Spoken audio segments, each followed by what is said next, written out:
It's Budweiser's 150th anniversary, and we're celebrating with a Heritage Can Series that honors our legacy of being made of America. Collect all 4 designs. For 150 years, this Bud's for you. Enjoy responsibly. Copyright 2026. Anheuser-Busch. Budweiser Lager Beer, St. Louis, Missouri.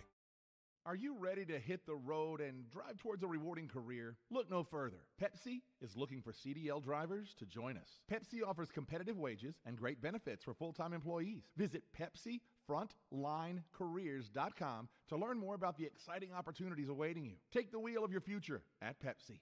Go to PepsiFrontlineCareers.com today to get started. That's PepsiFrontlineCareers.com. PepsiCo is an equal opportunity employer.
It's all in the name. It really is. New Bluebell Brookie a la mode ice cream brings brownies and cookies together like never before. First, we combine delicious, large chunks of brownies with soft chocolate chip cookie pieces. Then it's all blended into a rich, creamy brown sugar ice cream. And no, it's not too good to be true. It really is just that good. Meet your next audiobook listen, Ghost Season by Fatina Bass. This dynamic story about the deep and sometimes unspoken truths that run through borders, relationships, and conflict is set on the Sudanese border. There's a body, there are complex relationships, there are consequences for getting it wrong, and there is much on the ever-changing and unmapped line. Narrated by Dion Graham and Bonnie Turpin, once you press play, you'll be invested until the last word. Listen now on Spotify.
We are. I have Jeanette on the phone. Okay, all right.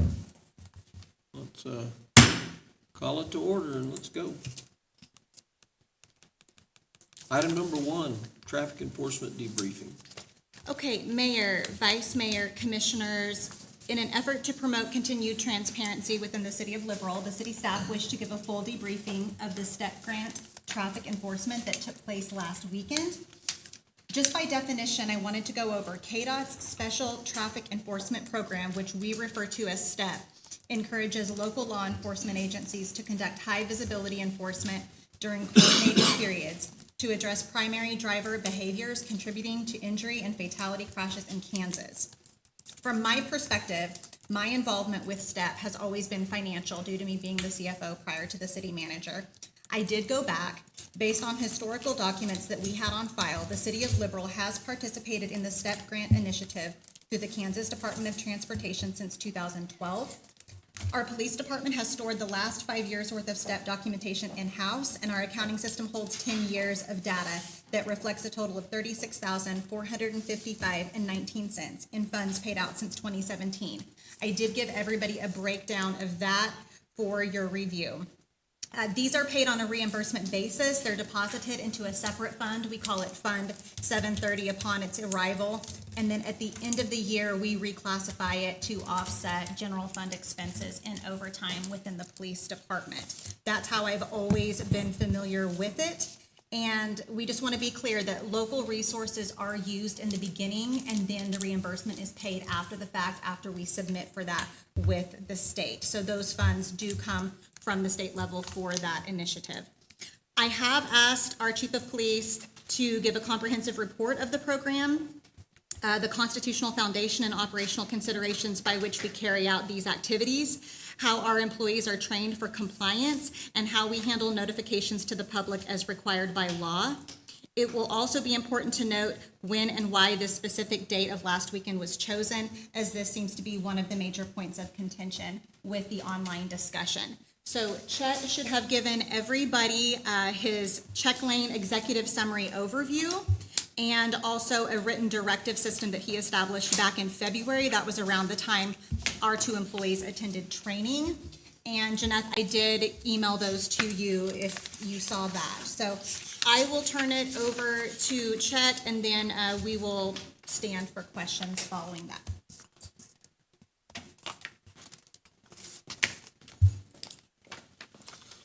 Okay, thank you, Mayor, Commissioners, City Manager. I'm Chester Pinkston, Chief of Police. We're here to discuss the traffic operation that we conducted this past weekend. In approximately February, early to mid-February, we had decided that we were going to start doing a little bit more STEP enforcement. We had an increase to our grant funding from the state. This is a grant from the Kansas Department of Transportation in regards to what the city manager had mentioned, the high visibility, stepped up enforcement, hoping to gain compliance. Part of our efforts at that time was we requested the documentation, which I shared yesterday at a meeting to update a couple of people on, but also showed this to the commission just now. These are the documents that we had requested and passed out during this operation. What we are trying to do is to gain compliance and educate people at the same time. The officers are in compliance with my expectation and my directive, which is we try to educate when we can, enforce when we have to, try to gain compliance as best we possibly can. So during that same time frame of February, the SROs know that the prom time is coming up. They know that one of the issues that we have had with prom is sometimes kids are known to maybe drink a little more than they should, maybe party a little more than they should, things like that. We want them to know that we're out there. We are going to try to keep the community as safe as we can and hopefully keep them safe as well while we're doing that. So we knew at that time that we were going to be doing an educational effort, but it doesn't do us any good to put that information out publicly, because if you put that out publicly, the people that are violating the law, if you tell them you're not going to give them a citation, it's not going to have a big deterrence on them. So this has been going on since February. We get now to this past week, a week ago, and we had the opportunity to post notice. Now, in my summary, I tell you that there are some guidelines that only require us to do bare minimums, and that bare minimum, we could have legally been satisfied with the court's expectations, if we simply would have posted notice at least 6 hours in advance, and that notice could have been something as simple as in our lobby. So, you know, the day before Friday, last Friday, we could have posted that notice in our lobby and been in compliance with the expectation. As the city manager has stated, we try to be a little bit above that. We try to be more transparent than that. We absolutely knew this was going to cause discussion. I had no idea that the conspiracy theories were going to be thrown in with that. That's probably an oversight on my part. I should have paid maybe a little bit more attention. But anyway, this has been started in February. It coincided with something that had nothing to do with what we were trying to do, and we put that out there. But I do want to read a little bit off of this overview for you. The check lane implicate the Fourth Amendment to the Constitution and Section 15 of the Kansas Bill of Rights, both of which protect against unreasonable searches and seizures. As such, there have been court rulings that have discussed the question of constitutionality of conducting check lanes. In 1981, the United States Court of Appeals for the 10th Circuit, which Kansas is part of that 10th Circuit, it's a pretty large circuit, but we're part of that, ruled that a routine driver's license and car registration check was constitutional. Kansas is included within that 10th Circuit, and the case that was cited is the United States v. Pritchard from 1981. The foundational case in Kansas that followed is State v. Deskins. State v. Deskins was decided in 1983, and it was specifically about DUI checkpoints, and basically came to the same thing, saying that advance notice stating that the check lane's purpose was for checking driver's licenses, registrations, equipment, defects, seatbelt, and child restraint usage. Was also, that's a State v. Jackson case rather from 1997. So we've got the State v. Deskins, which is the one that gives us some delineated expectations for how to conduct this operation, and then the State v. Jackson added on to that, which was about 14 years later. I can go over the operational considerations, but I believe, Mayor, you have a copy. I believe that Commissioner Laura has a copy, and I gave Commissioner Warren a copy. So I won't go over those if you don't need me to, but as the city manager said, this is not new. This is done, STEP grants conducted statewide. It's something the Liberal Police Department's been involved with since at least the early 2010s. We have a booklet with a 2011 tab. I have found online where both 2010 and 2012 are cited as to when STEP grant started. But either way, we were in on the ground of when it started. So that was why we had decided to conduct the operation. We did have over 500 vehicles that had in fact made it through the check lane. I think it was a little over 150, like 159 were the numbers that we pulled out, because you can't be arbitrary. So we had a very delineated rule. Every third car was going to be the car that was checked. So the first two cars go through, they get the education pamphlets. The third car is directed to the side. We only have a maximum of 3 minutes to detain them without a additional cause to detain them. Otherwise, the courts don't like it, so we have to open up the lane, let everybody get through so nobody's being held up for more than 3 minutes. That's what we have, is 3 minutes. I think the biggest question we got was actually from a younger man who asked why we were doing this. And when they explained, the officers explained the reason that we were there, he seemed to be very satisfied and went on. We received no other complaints about this. I know that there were comments that were made online, but none of that came officially through channels to the police department about people being upset that they went through a check lane. With that said, I will stand for questions. You gave us the stats of the about 159 cars that went through. Do we have any stats of, were there any arrests? Were there any citations? Anything given on that time? Sure. We had, and I forgot the paper that had that on there, Commissioner, but we had 0 arrests. We wrote 0 citations, but we did issue warnings, and I believe several of those were written warnings. But I don't have the number with me. But we had no arrests, and no one received an actual citation that has jeopardy associated with it, such as a fine or jail time. Chet, can you explain the breakdown of what you did hour by hour? Because there were 4 different segments to the enforcement. And I want to make sure people understand that there was DUI saturation and other things. And most likely those were directly related to the special event of prom. So part of the grant that I've noticed is that they like you to set up your day of enforcement around a special event of some kind. Is that correct? That is correct. And let me see if I can pull that up on here real quick. I didn't print that schedule off, but we do have it. You did send it to me via message. Oh, I did, didn't I? and you can probably find it there, Yes, thank you for the reminder. starting with check lanes and then seatbelt, Right. LiDAR, and then DUI.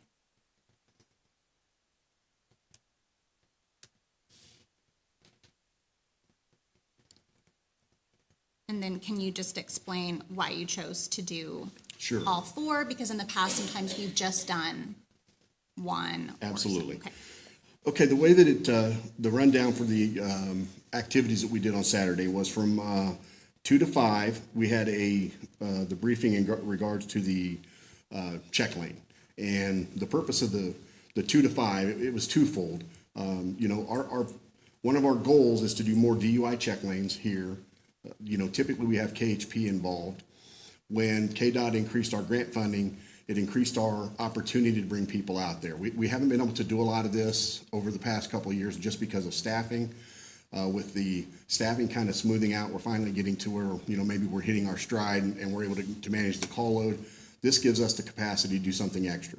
So from 2 to 5, we did the check lane, and that's going to give the officers practice and experience with how to do a DUI check lane, because you don't do DUI check lanes at 2 o'clock in the afternoon. They're not going to be as productive. So from 2 to 5, we did that. From 6 to 8, we did what's called a seatbelt spotter. Typically, an officer will take an observational position. They'll watch as cars travel down the road, see if they have their seatbelts on. If they don't, it's called in, and you pull people over for their activity in that regard. And then from 10 to 12, we did speed assignment. Basically the same thing. You take a stationary position, you call out when you catch someone speeding. LiDARs are extremely accurate. They're like vehicle specific. They're not like the typical older fashioned radars where you have to meet 3 criteria to know which car is speeding. Was it the biggest, was it the fastest, or was it the closest? If it meets 2 of those 3 criteria, then you know that's the vehicle that your radar unit caught. LiDARs are very specific. You point it at a specific car, you activate it, and it tells you that specific car's speed. It doesn't tell you a group of cars. If 5 cars are driving the same speed under the old system or the old radar, it'll tell you what that group is doing. But LiDARs are very specific. So we did the LiDAR assignment from that time, and then from 10 o'clock until midnight is when we did our saturation patrol for DUI. And yes, this is a targeted date. Yes, a lot of kids go out. Again, we were hoping to make sure that everybody understands that we are doing these assignments, that we will enforce the traffic regulations, and try to deter as well as gain compliance. So that was our schedule for Saturday. Do I need to go over that for anybody? I feel like I maybe stumbled through it a little bit, but everybody understood? Okay. You had asked about explain why we were doing it. The reason that why is we now have more capacity. I don't have capacity for on-duty officers to take away to do something like this. This takes a lot more manpower than we have on a shift.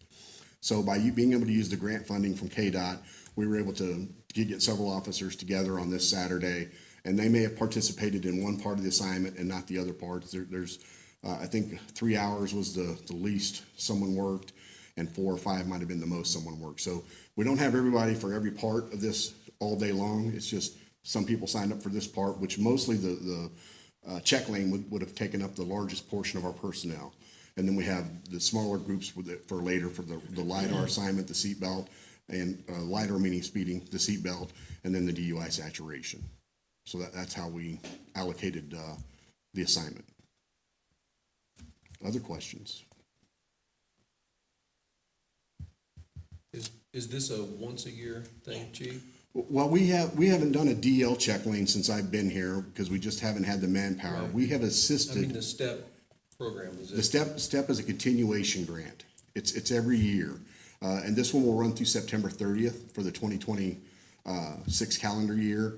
Basically, because I believe the money for KDOT, in fact, I'm sure the money from KDOT comes from a federal grant, so they have to follow the federal fiscal year. That's why it will end on September 30th. So yeah, it's annual. We do this every year. So And this so- won't be the only one that you do this year. You No, could we're- choose to do a DUI one. Correct. Later down the road. Correct. Which So is I've what we're seen their hoping to do. schedule. They have it throughout the month. So, they have a DUI month and a speeding, click it and ticket campaign. This enforcement, so this just allows you to do above and beyond what they're scheduling as well, Correct. correct? Yep. I think the expectation is, though, that we try to also do some of the things to coincides with their scheduled month of whatever it is, click it or ticket, the DUI saturation patrol, those things. Janeth, I know you had a question, so we'll let you go ahead and ask. Yeah, so typically step grants are intended for enforcement to reduce, to increase safety, like DUI, seatbelt, speed enforcement. And you said that you did specifically do those categories every 2 hours.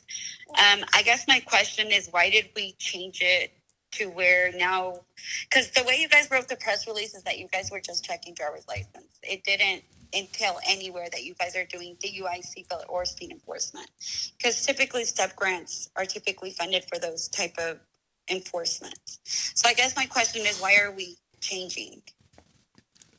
Okay, just so you know, Commissioner, the courts do not require us to announce when we're doing saturation patrols. So that's why none of that was included. The court's expectation is when we do a check lane. That's why that was mentioned in the press release. Because, I understand we're all for safety and doing campaigns that increase the safety in our community, but when you're announcing that you're just pulling people over to check their documentation in communities like Liberal, this will create a lot of fear. And also, people are not going to trust the police department anymore. I feel like when we announce that we're just stopping people for checking their driver's license without a clear reason, people are going to be intimidated by this. Would it have been possible to, when we released that statement, because we were required to for the DL check lane? Check lane, yes. Would it have been acceptable to also add the other levels of enforcement that we were doing, even though that's not required? Well, sure, but I think that, adding that additional information in there is, and I understand, I believe I understand the intent of your question about people being scared, but it seems a little bit odd to me. First off, I thought all of us could agree on the safety of the motoring public. I didn't realize that would be divisive. And based upon your question, I don't think that's what you mean. I think you're saying that checking the documentation is what caused people fear. But I don't want people to be afraid of us. Why in the world would we publicly announce what we're doing if we're trying to foment fear or cause people to distrust us? So that was never our intent. So I guess a follow-up on that would be, since we decided to choose to do a driver's license checkpoint instead of a DUI checkpoint or any other named checkpoint or check lane, how many DL driver's license citations have we been giving over the last 2-3 years to warrant the change to a driver's license check lane instead of a DUI check lane, as we've done in the past? Right. I don't have the statistics to tell you that. I do know that the school officers have experienced, it's been mentioned to me, the other officers have experienced, where we do have school-age children who drive without licenses. And again, one of the things about this is we want to deter that activity. We want to announce and hopefully educate people to that activity. I know that other people have probably anecdotal stories of people who are driving without licenses. So I don't have the exact statistic to give to you. I think the reason that we settled on the DL check lane this time was, we wanted to do it in daylight hours prior to some of the activities for prom, and it would have been, in my opinion, very unproductive maybe to do a DUI checkpoint, at that time frame of the day. So that's what we were hoping to do, was to gain compliance, get information out there, have people discussing this, let them know. And the police department gets criticized on a lot of things that we post online, a lot of things. We post about safety for mini bikes, and you should see some of the comments we get about trying to educate people about the safety of mini bikes and having these kids who are riding them around. There's an article that I believe it was on Channel 12, KWCH out of Wichita, where a 12-year-old boy got hit on a mini bike crossing a road. And, it's just, we're trying to do the safety things. We're going to get criticized. I know we're going to get criticized, and we knew this was going to engage everybody. We weren't looking at it from the perspective of trying to cause citizens concerns. Now, I was told anecdotally by someone that they know that putting this education out there worked, because someone called their friend to go get tacos for them because they didn't want to be out driving. So we know it worked. Jenna, do you have further? Yes, which I understand you're going to get criticism all the time, but there's a big difference when you're getting criticized versus when you're losing trust. I guess that's like my issue right there, that we have lost a large population. They don't trust the police department anymore. I think a lot of it is the way the information was presented and people ran with it. But the criticism, I understand, is always going to be there. That's not what I have an issue with. What I have an issue with is you're going to have a large group of people in the community who are now not going to trust the police department and probably less likely to call in crimes. You know, I understand that, Commissioner, and again, I've been told the same thing since I've been here. And the Liberal Police Department, for the 3 years and a couple months that I've been here, we have done nothing but try to earn every bit of the community's trust. One of the things that was asked of me when I came here was if the Liberal Police Department would get involved with immigration enforcement. And I said, absolutely not. If someone had a legal way to force us to get involved, then I would obviously comply with that. I believe that would be my legal, moral, and ethical obligation to comply with it. But in order for us to do immigration enforcement, you have to receive training. To receive the training, you have to ask the feds to come in and train you. You have to be requested by them for them to come in and train us. None of those things have happened. The Liberal Police Department is in no way, shape, or form involved in immigration reform. And if some of the people that have lost trust in us could hear those words, I would hope that that would help them understand that, the Liberal Police Department had no intention when we did a DL check lane of that. We have no intention of doing it today, and we have no intention of doing it tomorrow. So, we're going to continue to work to try to earn trust. I've heard that since I've been here, and I felt like the Liberal Police Department has done a very good job in the time that I'm here. I can't speak to the time before I got here of trying to ensure that we're doing the right things for the community. We have people that I am confident are probably undocumented who have come in, made police reports, have made complaints on officers. We don't ask that question, we don't discuss that question, and we don't want to make them feel like they are unwelcome in our offices. I have one gentleman who's been in my office probably 5 times, and I feel confident he's probably undocumented. In fact, I found that the police department did not have a Spanish language complaint form, which surprised me. So, me and the administrative assistant worked over a 2-day period to get that done so that someone who only speaks the Spanish language would be able to fill that out on their own. And we asked him to sit down with us and we would help him fill it out. He had no trust in us to do that. He said no. He would take our form and he went back to a family member to help him fill it out. So by changing it to Spanish, I think, and we did provide him with a copy after he'd already provided us with his complaint, but I think that shows him that we are trying to earn his trust, and we don't care what his status is, and we're not worried about the fact that he doesn't speak in the English language as his primary language. We're going to help him with whatever his primary language is.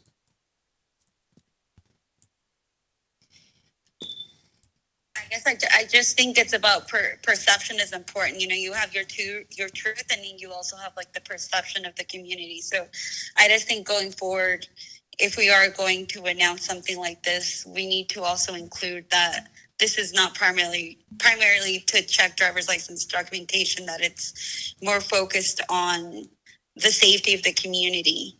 Sure. I don't disagree with you all on that, Commissioner. I think that, one of the things that we try to do is to post public notice on our Facebook page about safety issues. I feel like we do cover the traffic safety issues, but on the front end, I have to accept responsibility for that because I think we could have done better to make sure everybody knew what we were trying to do and what we were trying to accomplish. I don't personally in this situation think that would have necessarily abated some of the fear that you have mentioned for some of the people that may have thought along those lines, but we could still certainly do a better job, I think, of putting information out on the front end that our goal is traffic safety, not the status of someone. Yeah, and I think going forward that would be more beneficial because, like I said, my phone was blown up all day that day, and I think even when it was announced, but more particularly that day, and my Facebook was flooded with nothing but, please don't drive by. They're checking your documentation, and they were phrasing it like they're checking your legal status. There was a person who was live for 3 hours. It had over 2,000 people tuned in, and so people were phrasing it like you guys were assisting ICE. And with this new bill that came in, the perception in the community is that we're trying to incarcerate more people to send them to the new detention center that's in Kansas City. That's just not saying that for me. That's what the community's perception is now. Yeah, I get that, Commissioner, and it's very unfortunate that people chose to phrase what we were doing in that manner, but none of them reached out to us before they were posting those things to say that.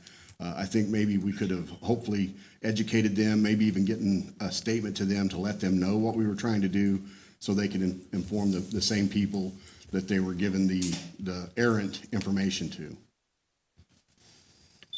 And I think a key takeaway on this is our police force doesn't necessarily pay as much attention to the legislative session as those of us in the administration department.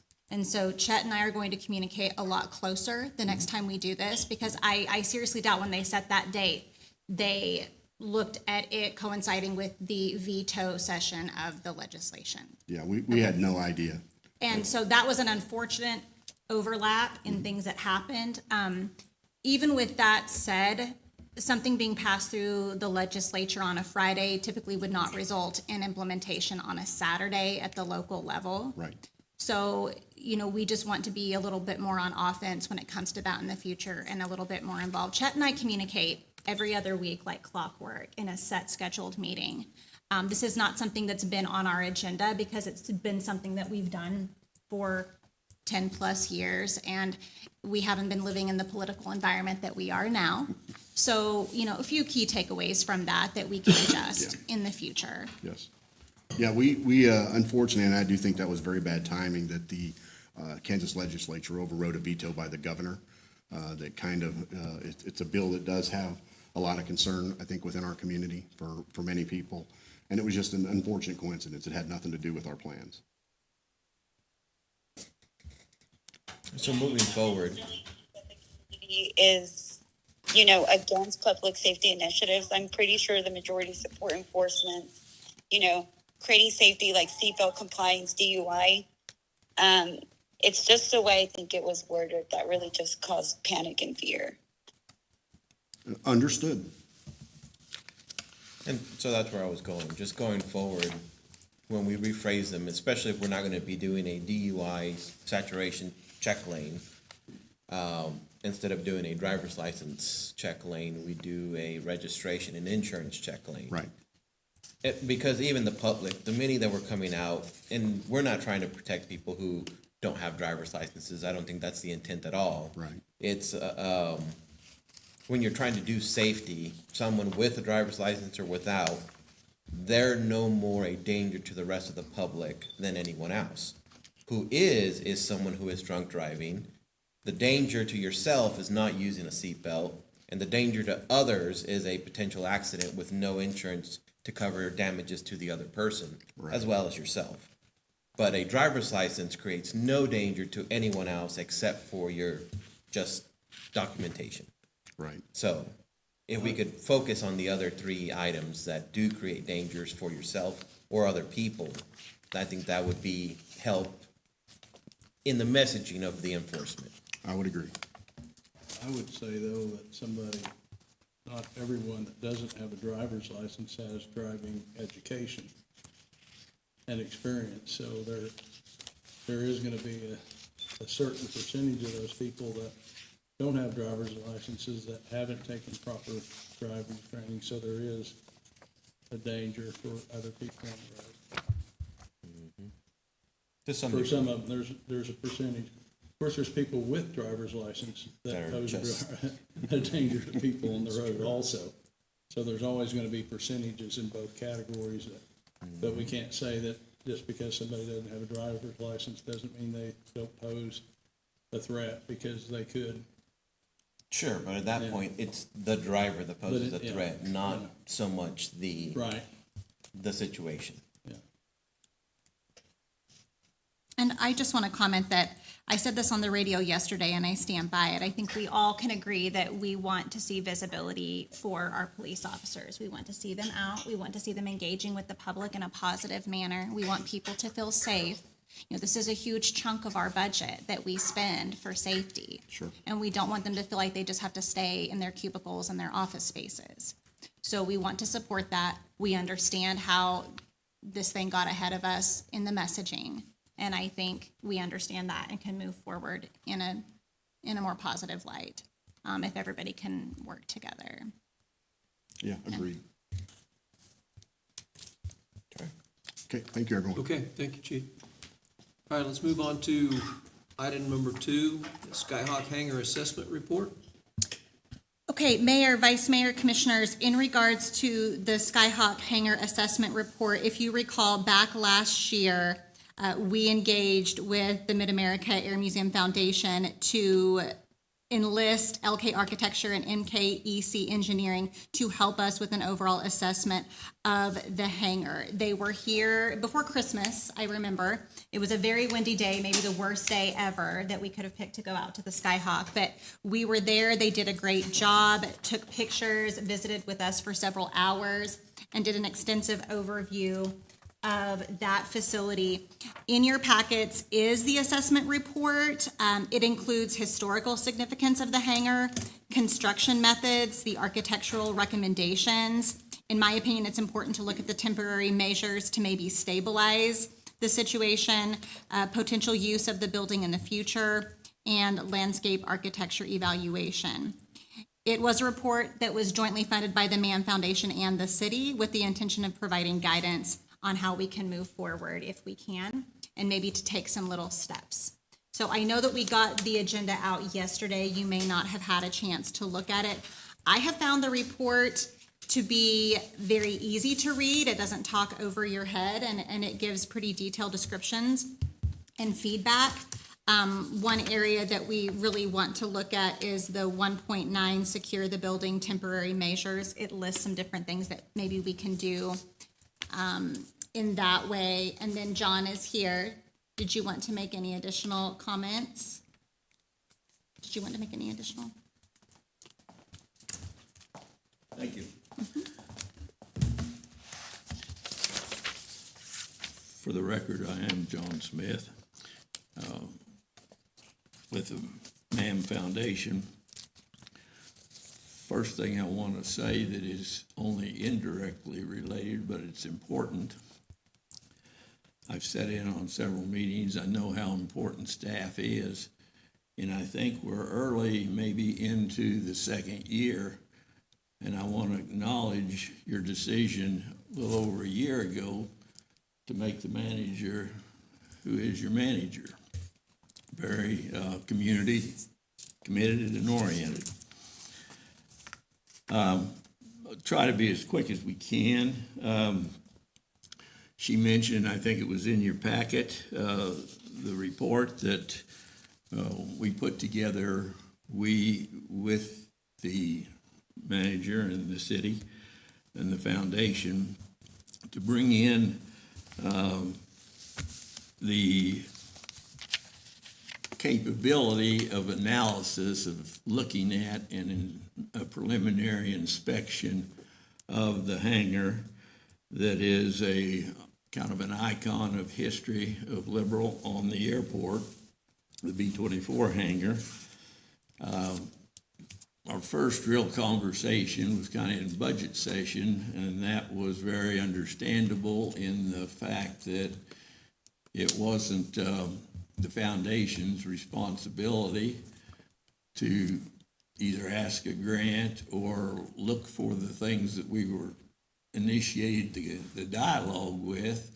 It's the city's building on the city's property, and we were representing the community in concerns of moving forward or saving it or whatever, and that was really behind the initiating of this dialogue. As you mentioned, and that is supported, when we came to you in July and had a discussion during budget session, that was acknowledged, but since then, we have had feedback from the community in terms of your own airport advisory board, the foundation board, the Focus on the Future, Convention Visitors Bureau, Historical Society, and a couple of the civic clubs in Rotary and Kiwanis. that have been very positive in their feedback and support of the idea of the building needs attention and the community is interested in trying to keep it and make it useful. So the report that was in your document was really kind of a two-part report. The format is there was an architectural component and there was an engineering, structural more component. And to just get a few high points of it, from the architectural viewpoint, the roof structure is stable, notwithstanding the covering in some places, particularly the north end, been blown off, or there are concerns there. They've identified it as historically significant and worth keeping. There are drainage issues, particularly on the west side where the grass area is, that could be addressed to help make certain that there is water not coming in. Well, we know it comes through the roof right now in areas, but that it doesn't come in from the site and back up, that the drainage is taken a look at. And then, of course, just as things have happened, clean up interior trash, stuff like that. The largest paint booth, there are 2 paint booths in there from the beach era, and that the big one in particular may have some reuse and be marketable if it were approached right. The smaller one, one, it takes less space, but 2, it could be reutilized not as a paint booth, but as housing and an exhibit built around it during the time when Beach had 20 years of manufacturing history in the community. The planes that we have from Beach were made here, painted in that little one, and so that's just, kind of a side point, but that was part of the things that came out. From the engineering perspective, the main things, and when you go back through it, I'll call your attention to particularly sections 1.9 and 1.10, but from the engineering view, securing the building, other than chain link fence across the openings, it needs to be worked towards securing, repair of some walls, particularly the exterior. Interior ones could be taken out. It should be looked at from a hazardous material point of view. We can talk about more of that a little bit in a few minutes. But hazardous material inspection would be something viable. The idea was presented, came up more than once, of checking the other electrical. Didn't know how much, if any, could be done by staff. In other words, you have maintenance people, their qualifications, and for some either work or at least inspection. There's more of a question rather than an answer, but whatever capability the city has should not be ignored, but that's also workload contingent on other scheduling.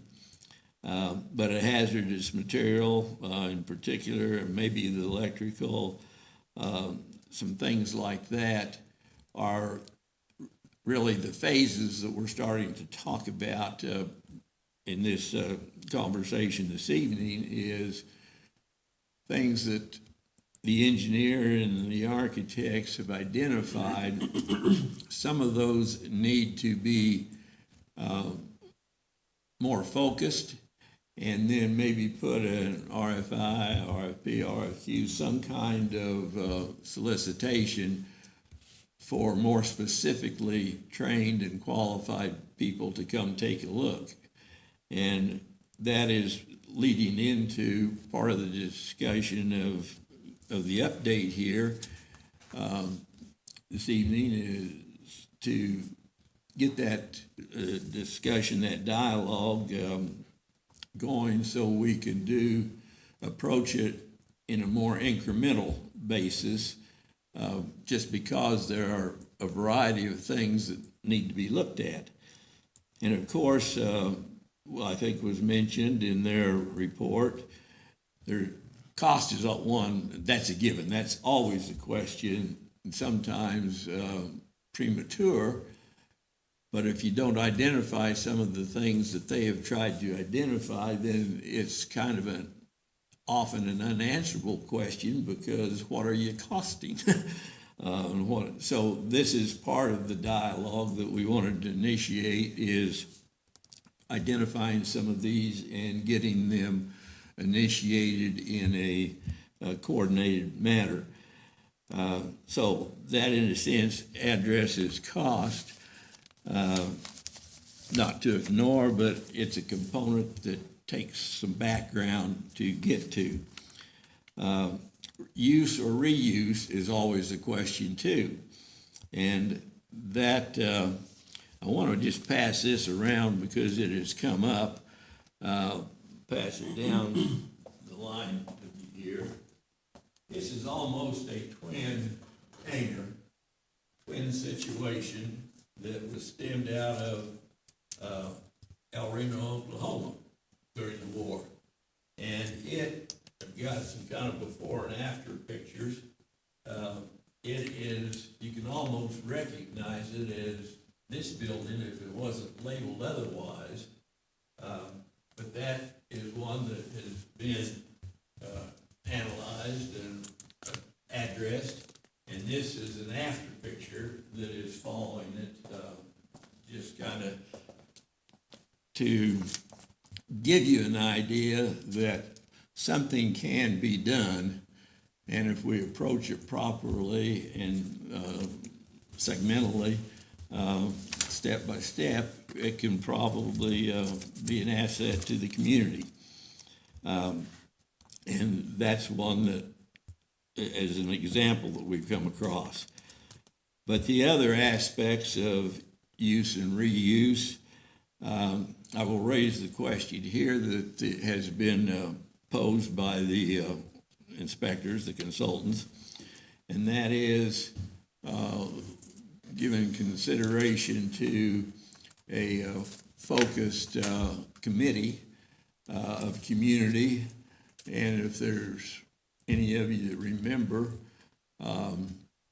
one analogy might be the school bond issue of many years ago. Had committees that looked at schools and got community involvement, and that is one approach that has come up more than once, and it was referenced in their report.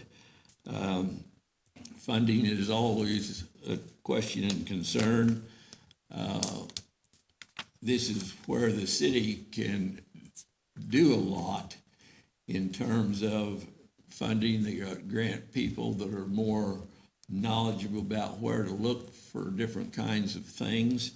So that would kind of go hand in hand with inspection results and some of the then identified potential uses and reuses, because it could be different types of grants out there. But that are some of the things, because grant ties in with funding. Also regarding the use,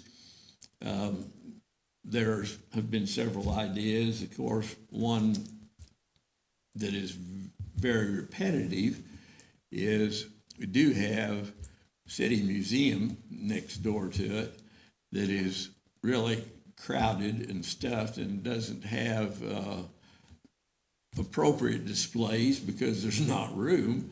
And one, as an example, this being a beach manufacturing building, a natural tie and bringing some of the aircraft out to put in that were beach were made here, and a variety of things. And that's part of the history of the community and the importance of the building, though, because there are people in Liberal that were really brought here by the base.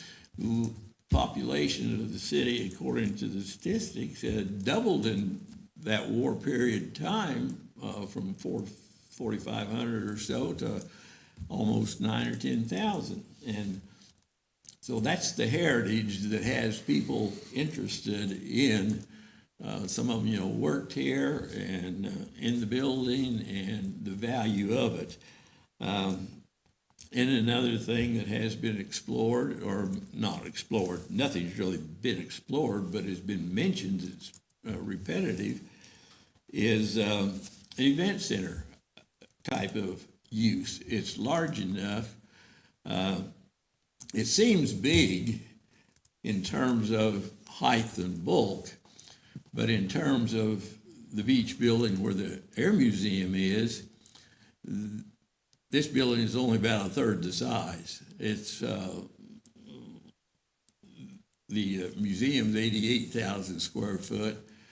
This is about a third that, 25,000 square feet.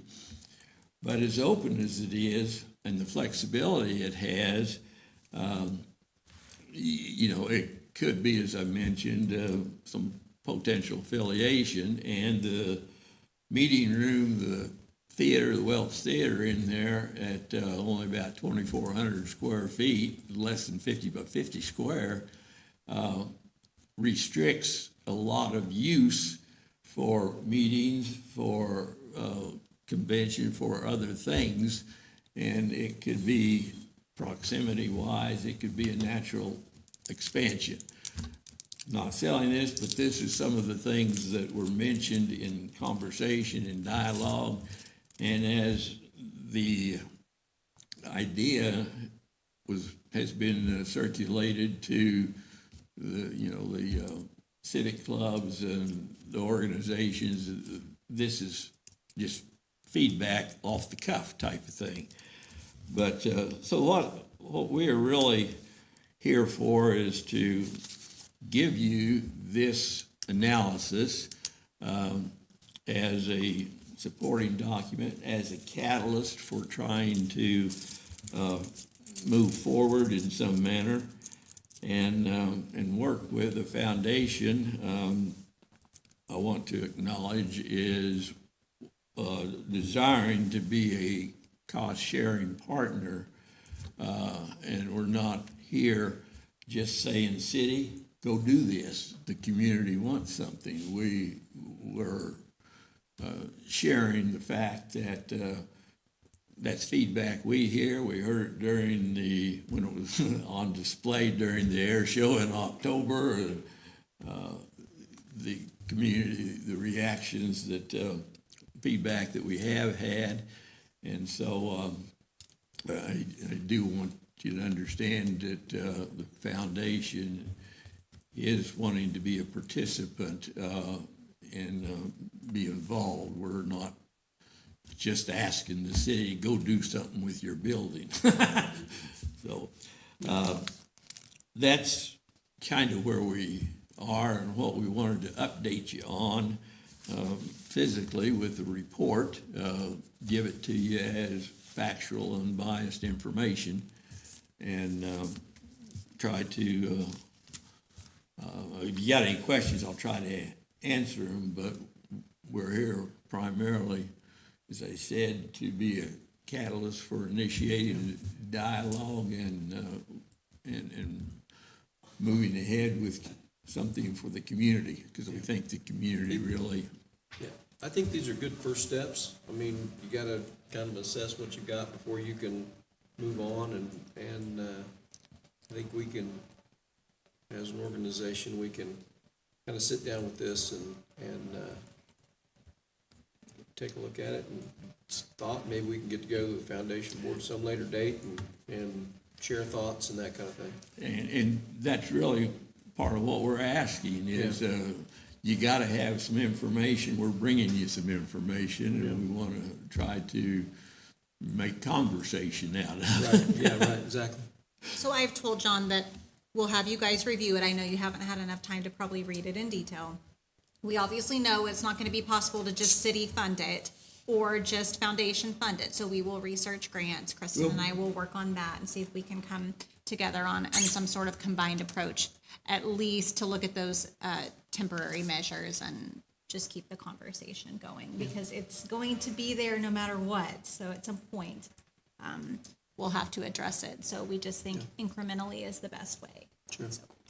Thank you, John. If you have any questions, I'll try to answer them, just from where we are right at the moment is telling you what we told you. Yeah. Yep. No, I mean, the very bottom of the report says it's still structurally good, so that was one of the concerns, so that settles that part. Now we just have to decide, you know, what grants we can get, how much it's gonna cost, and what we wanna do with it if we were to spend that kind of money. Well, there's so many things unanswered, but, in terms of some of the, specifics, but, there's plenty of food for digestion. Well, this is a good start for sure. Huh? It's a good start for sure. Thank you, John. Any other questions? Thank you. Thank you. Thank you. Okay, item number 3, park signage redesign. Mayor, Vice Mayor, and Commissioners, we want to present some concepts to ponder and consider in terms of what the look of our new park signage and other city building signage to some degree is going to look like. We do want to start this initial phase with replacement of park signs. We have 11 parks. We'll need approximately 20 panels. Our goal with this is to use the existing structures that are already there. We don't want to have to create new footings and new structures that these would attach onto. We are talking with a couple of our local vendors about the options for being able to reskin what's already existing, if not having to bring in a new blank that will be printed with the new designs on them. We do have this as a budgeted item from the 1-cent sales tax under beautification. So what I've provided in Vice Mayor Vasquez, I apologize. I did send you an email. I didn't know that you were needing these electronically, but I have taken a quick photo and emailed those to you so you can see what we're looking at. So we've got 8 different designs, kind of done a lot of different layouts with them, just to kind of take a look at. Some are pretty simple, others are more complex. Overall, our goal is, this is destination signage. We want it to be attractive. The idea is it needs to be easy to read, so we don't want to overcomplicate it. But we also do want to tie in the more vibrant look that we are adding in our city branding. So you'll see consistent use of the colors, the fonts, and some of the graphic elements that are in our city logo. So with that, I do have the designs there for you to take a look at. And let us know. We can always go back to the drawing board, but if there's one of these that really stands out, or if there's certain things that you want us to have on there, let me know. And further into the packet, you can see that third page there shows a mock-up of what these look like. We did talk with Bruce, and just to see from a maintenance standpoint, does he have a preference for a light background, dark background? He said it didn't really matter. So we would recommend, I would recommend the lighter background. I do think it would be more visible throughout different times of the year. And then, of course, every park name is a different length and a different size. So from just that standpoint, I have for each one of the different designs made mock-ups of all the different names so you can see how those would be presented. And so again, we are working working with local vendors to get an idea of what the pricing would look like. I can see the first two images that you sent me. I can only see the last one. I don't know why it's not downloading. The first two images. I can send you a text message of them. I know it won't be easy to see on your phone, but We'll take Yeah, a, that would be fine because it's not letting me okay. download the first two. okay, Okay. she's sending them now. Okay.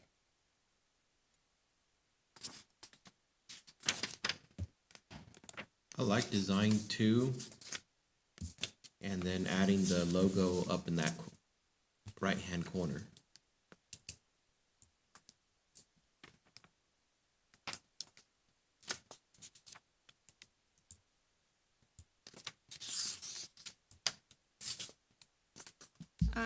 So if you look at design number 2 in these printouts, you'll see that because of the different lengths, it's not feasible to do. Because of the length of the park names, it's not going to be possible to squeeze that logo into it without it being 3 inches high. It's a 6-foot design. We do want to keep the sizing of the letters, the height of the letters the same as what we have now, just from a visibility standpoint. But you'll see, I mean, just because of the way the layout is, you can't necessarily cram it all on there in a way that makes sense and stays consistent. So Are they all going to be the same, or are they going to be the different designs? we want to choose one of those designs. Oh, just one of them? Okay. Yeah. The only one I really see having a major problem is Blue Bonnet. The rest of them, you could kind of make it work.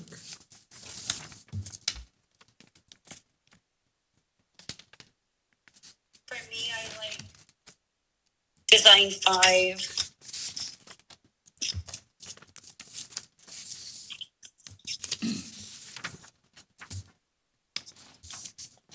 Yes. I think, Design 5 or 6. yeah, design 5 and 6 is what I gravitated towards the most.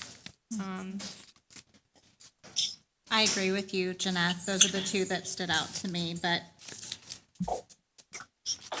And it's not necessarily common to have the logo on everything because this is destination signage.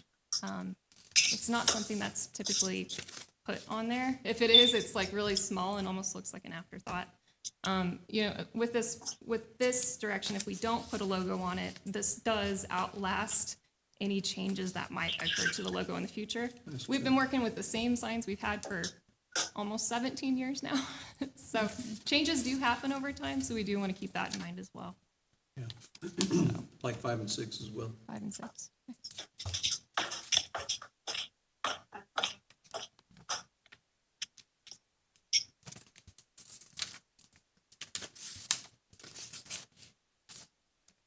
Between those two, I'd probably gravitate more toward 5.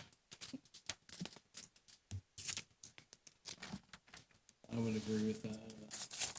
5 versus 6. I like the horizontal movement of the Because it's consistent. Well, it pattern matches the versus the logo. vertical. Yeah.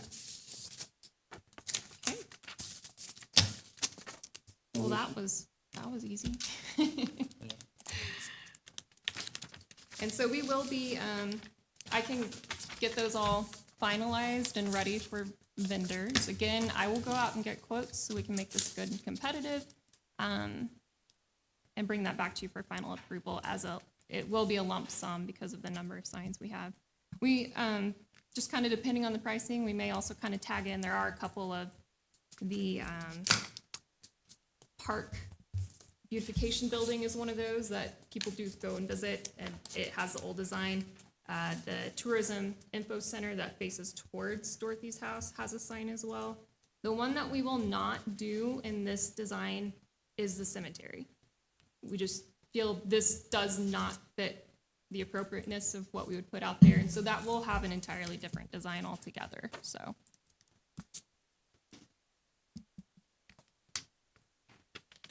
Works for me. Okay. Any other questions for me? Good work. Okay, thank you. Okay, anybody have anything else? That was too easy for That that. was pretty easy, yeah. It may turn out to be too easy. Are we good? I think we are good. Thank you all very much. We're adjourned. Okay.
Budweiser's 150th anniversary, and we're celebrating with a Heritage Can Series that honors our legacy of being made of America. Collect all 4 designs. For 150 years, this Bud's for you. Enjoy responsibly. Copyright 2026. Anheuser-Busch. Budweiser Lager Beer, St. Louis, Missouri. With Instacart's Preference Picker, you can choose how you want your deli meat sliced. And here to tell you more about it, a dad who made a sandwich his son didn't like. Big sliced, honey sweet, when all he wants is a different meat.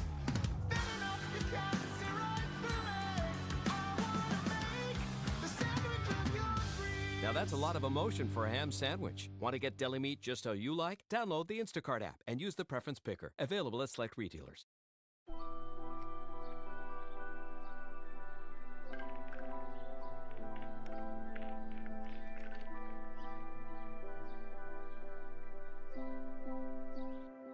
I'm the J57.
Snack time?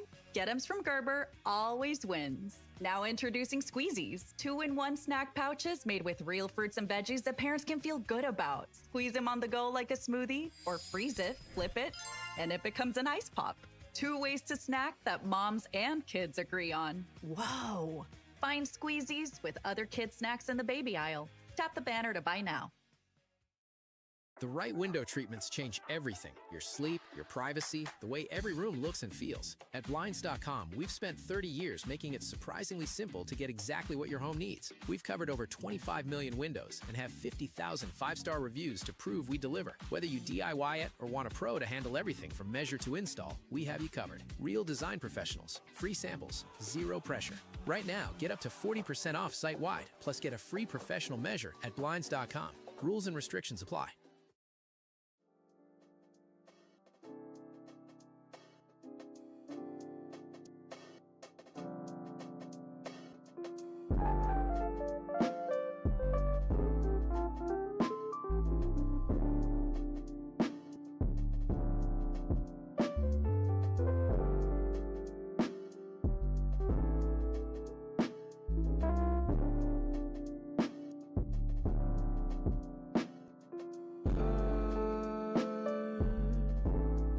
Forever's a long time, baby. We said forever.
I'll call this meeting to order. Roll call. Mayor Parsons? Present. Vice Mayor Vasquez? Here. Commissioner Laura? Here. Commissioner Warren? Here. Commissioner Landry is absent. We have a quorum, Your Honor. Okay. If you'd all stand and join me in the Pledge of Allegiance. I pledge allegiance to the flag of the United States of America and to the republic for which it stands, one nation, under God, indivisible, with liberty and justice for all. Okay. The invocation.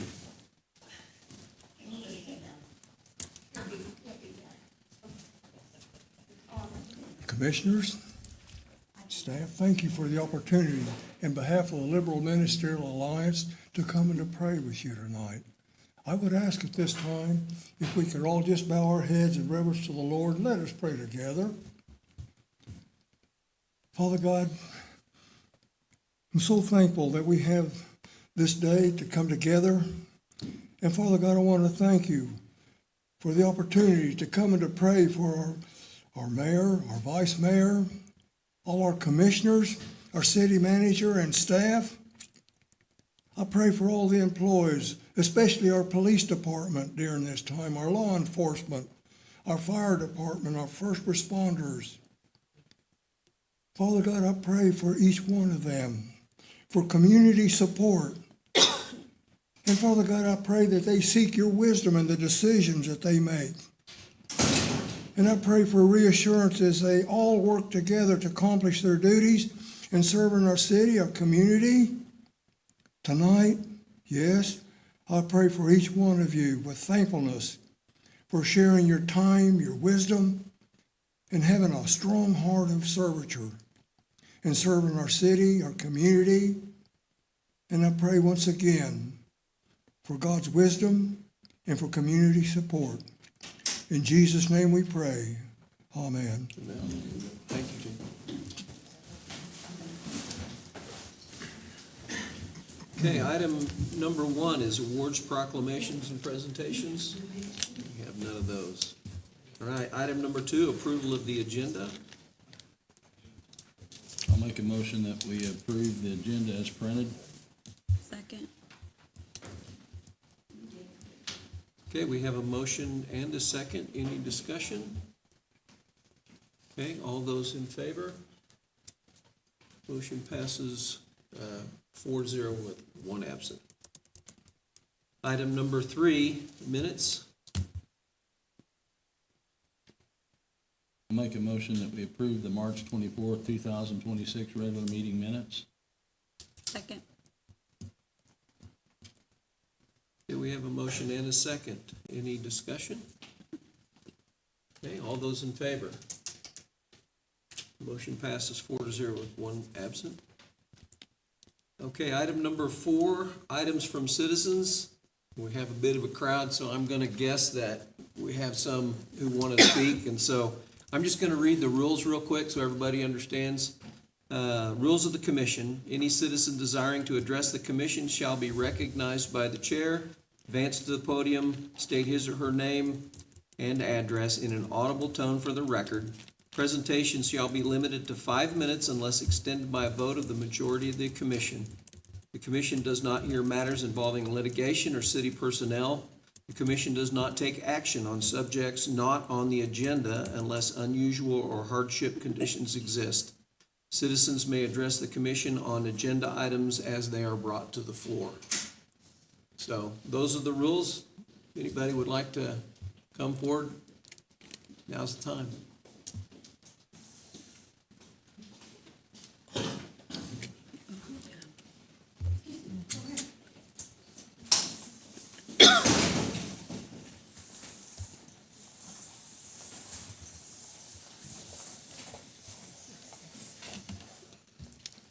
I'm Rita Isaacs, and this is not going to take long.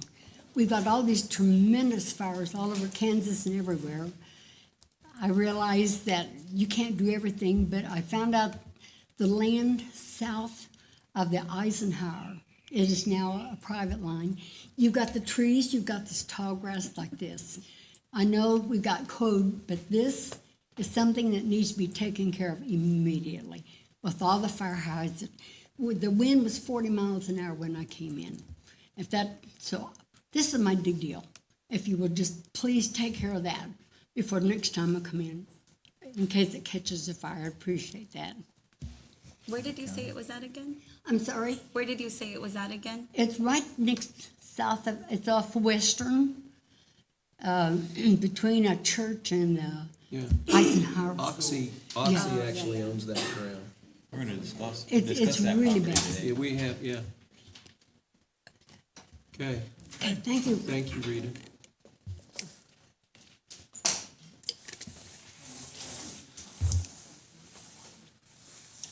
Just to be clear, that was outside city limits until we discussed this, right?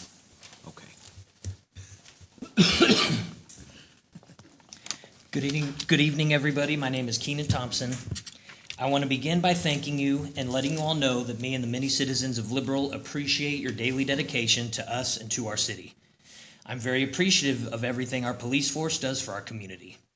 But with this being said, I'm very disheartened and upset with our city's actions taken this past weekend. According to our city website, our mission is to provide an exceptional quality of life for residents by nurturing a healthy economy full of opportunities, creating safe and connected neighborhoods, and embracing our diversity to foster a positive and welcoming community culture. The driver's license safety checkpoint that was in use this weekend completely undermined your mission due to the lack of effective transparency, due to the lack of effective transparency, the lack of professional and empathetic understanding of its political context, and the overall optics of how it was implemented. This was a safety operation, but as community leaders, you have to understand the implications of your actions, and you have to understand the context in which your actions are taking place. In the wake of the passing of HB 2372, which allows for the unconstitutional, indefinite holding of individuals by county law enforcement, and with the lack of transparency around this operation, you must understand what this looked like to the citizens of Liberal. You must understand the anger and fear that your operation in context of HB 2372 brought to the city of Liberal. Regardless of what this safety check was meant to be, you must also understand the optics it portrayed. Being executed on prom day, when the families of at least 250 students were wanting to be out to see their children and grandchildren on their big day. The fact that it only stopped northbound traffic coming from the south side of Liberal. The fact that word is circulating that several white citizens were simply waved through without an actual license check. You must understand the optics of this. This driver's license check on Saturday and the way it was done did nothing to create a safe and connected Liberal. It did not embrace our community's diverse cultures. It created fear, it created division, and I, as a citizen of Liberal, along with many others, do not ever want to see something like this happen again in our community, nor should our tax dollars go to operations without transparency and an understanding of our community. Thank you. Thank you, sir. Thank you. Thank you.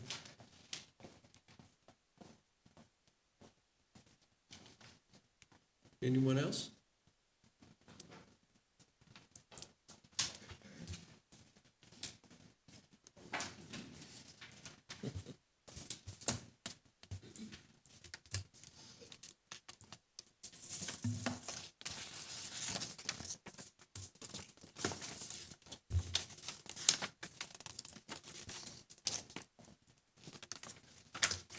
Well, good evening. My name is Rex Petty. I'm pastor of Faith Tabernacle. I'm usually here for a prayer, and it's always great to be able to come here and be a part of the commission meeting.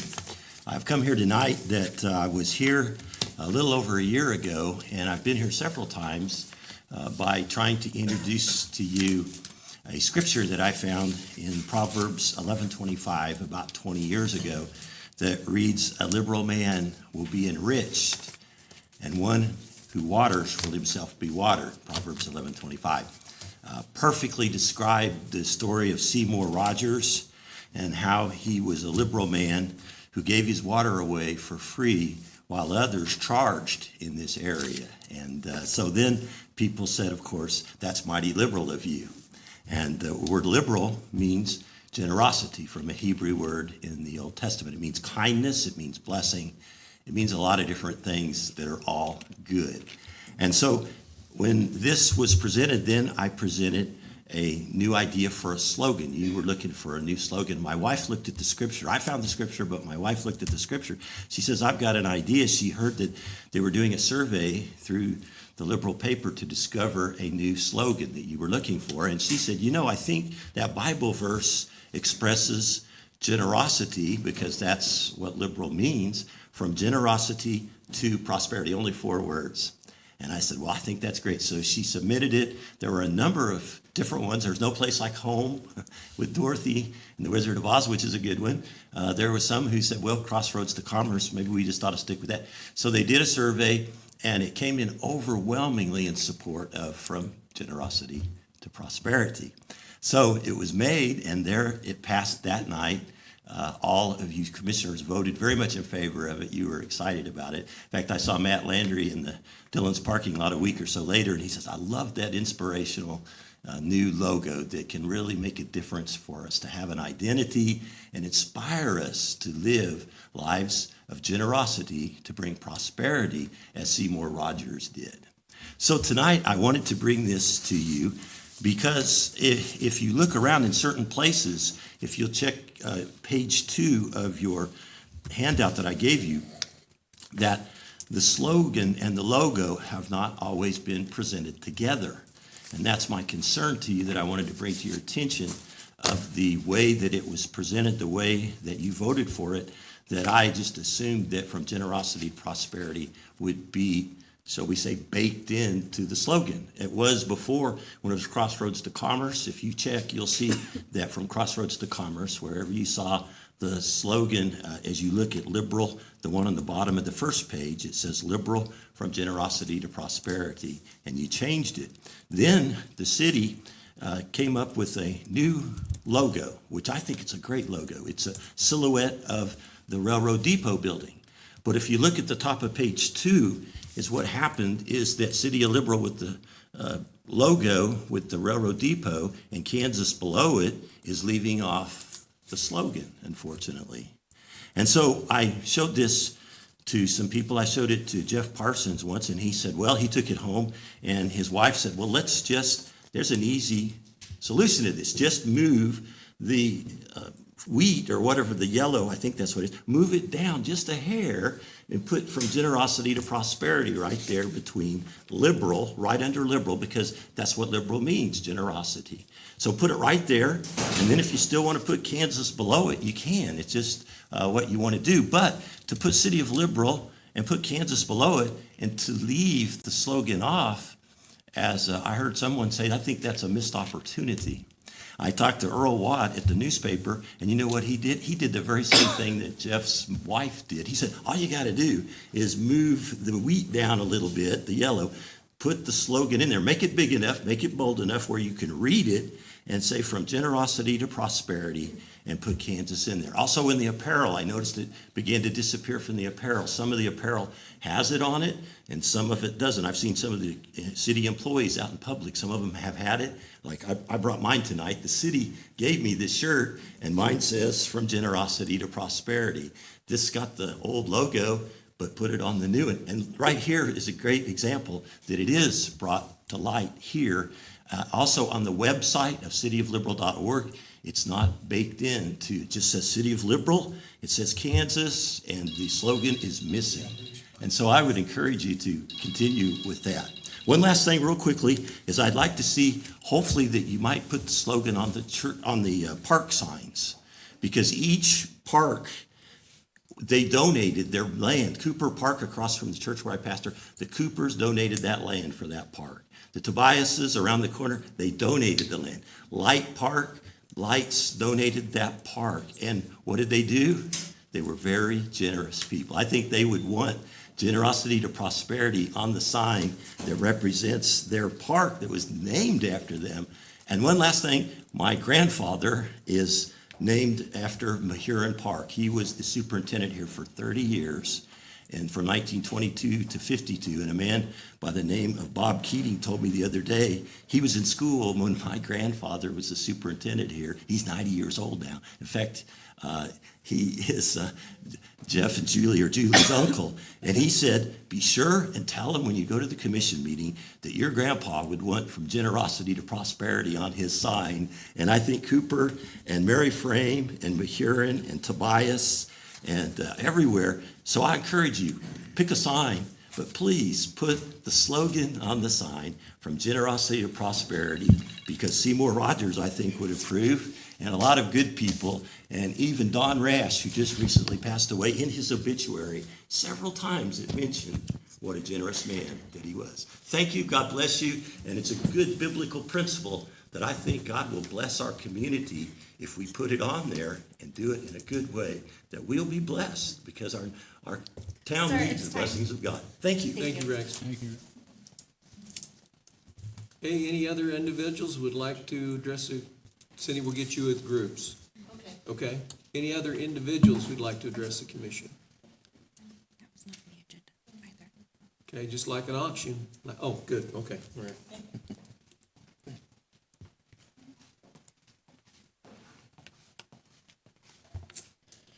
Good evening, Major and Commissioners.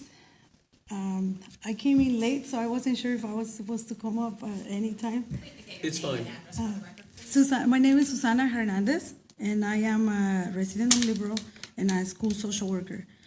And I am here today to urge the Commission to reconsider the use of police license checkpoints in our city. I see the impact of these checkpoints firsthand in our schools. When a checkpoint is announced or set up, it creates an immediate wave of fear that keeps children out of their classrooms. I see empty desks because parents are terrified that this is going to become a routine license check. Under the new state law passed just days ago, this could lead to permanent family separation. My students are coming to school with high levels of anxiety, worried that their parents won't be there to pick them up. And this is really hard to say because I see them, you know, and when they cry to me and they tell me that they are afraid that whenever they get out of school, their parents are not going to be there.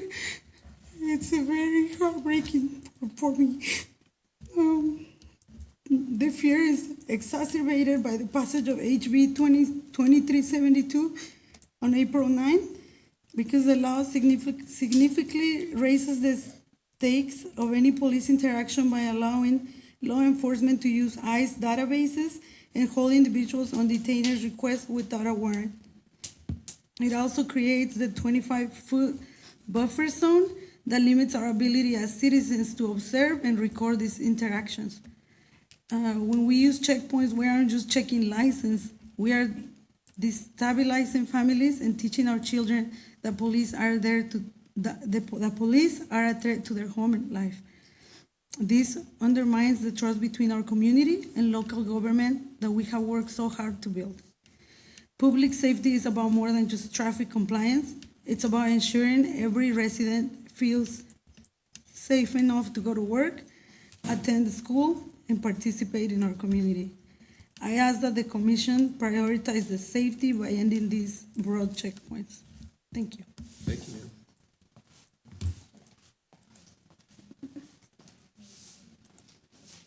Anyone else?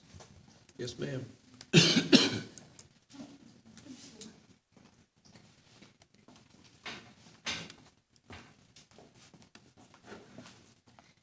Hello, my name is Susana Basurto. I'm a social worker.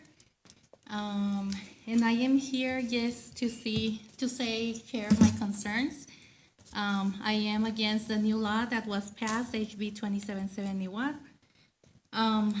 I ask you all to please reconsider the negative impact to our community, many families, how it's separating many of our families.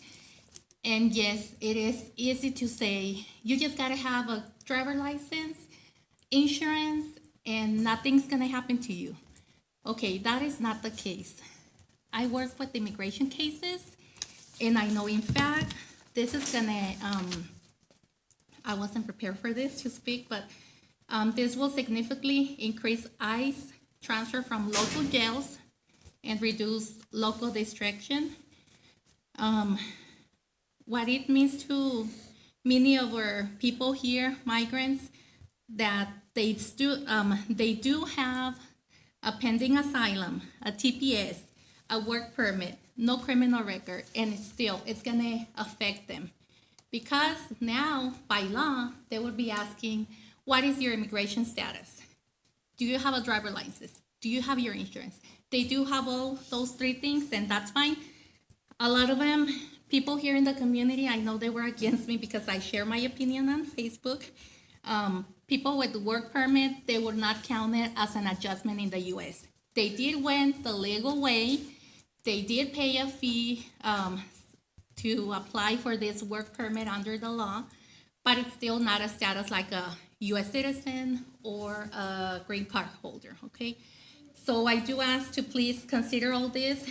Now it's not just, I see you guys want to keep a community safe and having police officers checking for no driver license so that we can prevent accidents and all that, but it's not just that way. Like right now it's gonna affect many members here in the community that have a driver license, but they don't, they have a work permit, but they don't have they're not U.S. citizens or have a green card. So please consider that because it will affect many that work here at National Beef, different agencies that do have a work permit, do have a TPS approved by the Department of Justice, and do have a pending asylum cases. They're not gonna care for all that. They're still gonna prosecute them and call ICE, get them in detention, and deport them. So please consider this new law that it's not gonna, I don't think it's gonna help. It's gonna separate many families and it's gonna decrease jobs, businesses. It just affects everything. I know here, here is a lady too that has her own business. Saturday, there was no people at her business because they were afraid to go out. Friday, I saw Walmart, many people there trying to shop. It's like if it was the pandemic case. A lot of people trying to shop before Saturday so that they won't go out and be at risk. That's all I have to say. Thank you. Thank you, ma'am. Thank you. Would anyone else like to address the commission? We want to make sure everybody has a chance if they want to. All right, seeing no more, we'll move on to item 5, items from groups. Now, Cindy.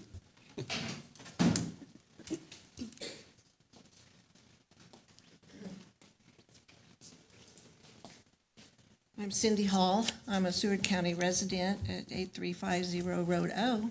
I'm also a business owner here in Liberal, Kansas, have been for over 40 years in the real estate business and appraisal business, and also co-owner of the Ashley Furniture Store. I am representing as a group the Ministerial Alliance tonight in regards to the National Day of Prayer, which is May the 7th of this year, and asking for a proclamation coming from our mayor in regards to the City of Liberal observance of the National Day of Prayer that follows what the presidents of the United States have always done every year prior to that event. So asking if you would do that, and that it would incorporate this year's theme for the National Day of Prayer. And it's the celebration of the 250th anniversary of our nation's birth and rededicating that back to our foundation, our spiritual foundation and roots of freedom and justice. But also in this, incorporating our city's historical and spiritual foundation too of the biblical principle that was mentioned and is a part of our logo, or our slogan and our motto as well, can incorporate those two all together, the spirit of generosity and to do this before the National Day of Prayer, which is May the 7th coming up. So I'm also representing the citizens of Liberal, longtime citizen of Liberal. I was born here. My father was born here was born in 1930, and his father and grandfather came here to Stevens County and Seward County as well prior to the 1900s. And the Ministerial Alliance is also very much supportive of the motto and the slogan of the City of Liberal, and the logo is wonderful too. In 2023, Mayor Laura, you made a proclamation adopting that, and would just encourage you to continue with that and to make it bold, and to continue with that. That motto is on whatever logo that you are utilizing there. And as a business owner, I'm thinking of some of the ways that could be promoted too. Maybe there could be some signage for different businesses to display that, like that, or window cleans, bumper stickers, things like that. I'm sure you've got some of those ideas already, but to incorporate that. I think that's it. And I'll get with you on that proclamation. We've got some ideas and can draft it and then get it to you for your approval and able to implement that. Okay? Thank you for your time, Thank you, everybody. Cindy. We appreciate you, all of you. Thank you. So, thank you.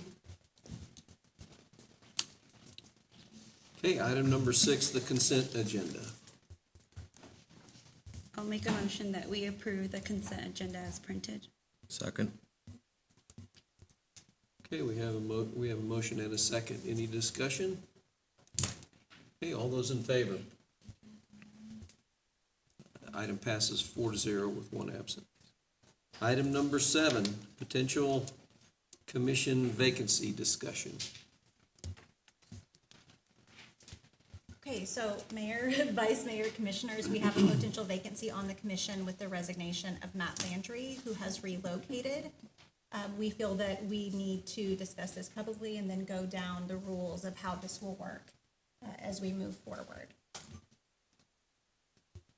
And you did get something in writing from him today? I delivered it to Jeff before the meeting. Okay. So I'd say on the first part of that, just a procedural matter, a motion should be made to accept the resignation and second it, then vote on that.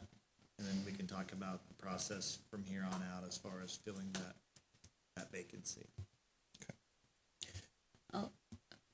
I make a motion that we accept the resignation of Matt Landry for City Commission of Liberal. His letter of resignation. Second. Okay, we have a motion and a second. Any discussion? Maybe it would be helpful to read the letter that we got today. It's dated today. It says, "Dear members of the commission, please accept this email as my formal resignation from my position as commissioner for the City of Liberal effective April 14, 2026. Serving on the commission has been an honor, and I am grateful for the opportunity to contribute to the growth and well-being of our community. I appreciate the collaboration with fellow commissioners, city staff, and residents, and I am proud of the work we have accomplished together. After careful consideration, I have decided to step down from my role at this time. This decision was not made lightly, but I believe it is the right step given my current circumstances. I will remain committed to the continued success of the city, and I am confident that the commission will carry forward the important work ahead. Please let me know if I can assist in this, ensuring a smooth transition. Thank you again for the opportunity to serve. Sincerely, Matthew Landry."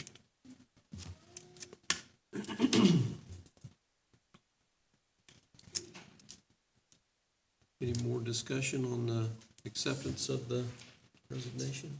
Well, I just wanted to publicly thank Matt for serving. He did an outstanding job during his time here. And while we wish him the best in his future endeavors, and thank you for your role. Yeah, absolutely. Okay, all those in favor? Motion passes 4-0. We Guess we don't say with one absent anymore. All right, so where you all are at now is, there's actually two different statutes that govern vacancies for cities in the state of Kansas. KSA 12-104A, I think Alicia sent it out to everybody by email earlier today. It's kind of a catch-all that applies to all cities, which deals with a vacancy. There's a 60-day window from the date the vacancy occurs that the city council shall appoint, and failure to do so can result in having a special election for that to occur, which would be on the cost of the city if that vacancy is not filled. And then there's KSA 13-513 that just deals, just simply states the vacancy occurs and it's on the city commission to fill that vacancy. Case in point, in this case, I don't know specifically the date that would have been considered to be no longer qualified to hold this position. But I would say that date would be more of the date that you'd want to look at for the 60 days instead of today. Because when he's no longer legally qualified to hold that position, that's when the vacancy by law would happen. So to be on the safe side, I would say that would be the date that you would want to start to look at. And I don't know what that date is. But like I said, in order to sit on one of those chairs, you have to live in the city limits of Liberal, Kansas. And so when that ceased to happen for Matt, I would tell you the vacancy would by law have occurred on that date. So that would be the date the 60 days would start. And like I said, if you guys can't appoint somebody, then it would have to have a special election. So you're saying we need to determine that, but I do have a question for you. So then, does he own the property that he lived in still? He does. And it's still under his So, name. I mean, in reality, as far as that, does that come into play as far as setting that date? Because So residency is where you sleep at night. So there's an attorney general opinion, and I think a case law on it as well. I've had to look up previously to this instance that it's where you call your home and where you sleep at night is where you reside. And of course, we have 5-4 split decisions in the Supreme Court, so things can be interpreted different ways, but that's what the law states for what it's worth. Well, that's pretty simple, I guess. And I had some people reach out to me interested in filling that vacancy. I didn't know how that worked, if we even took. Well, I think it's kind of up to us how we want to design the process. I mean, you're a veteran of it, Ron. yeah, I've both helped fill the position or find somebody to fill and done the Been process. appointed to a position. From the very first commission I was on in 2001, and I've also been the one that's filled a position. So I've been on both sides of it, but basically, I think it is up to us to set what process that we're gonna use. Of course, I think, if you just want my opinion, is I think we take applications. Then from there, we have discussions, but Yeah, I mean, we don't have, the last election was unopposed. There wasn't a fourth place finisher that you could look to maybe as a possible. first time that I've seen that happen. Yeah. So there was no fourth place winner in the last election because there was nobody else running, but. Right. I think one of the best mechanisms would be we use the county elections paperwork as our application, because it has a statement of interest and everything else that you would have to fill anyway next year. And use that as the application process that we take. And they can pick those up at City Hall and. So we're saying we're opening it up to But anybody that's I think we should interested. start that process immediately. I think we have to set a time limit on how long we want to do that, and then once we have the applications, then how are we gonna deal with those? Are we gonna maybe have a special meeting where we Yeah. say, okay, everybody's got 10 minutes or 5 minutes to, make your case? And depending on what Lynn said, we're gonna have to determine how much of that time we've lost already. So I would say 2 weeks should be at the most. Yeah.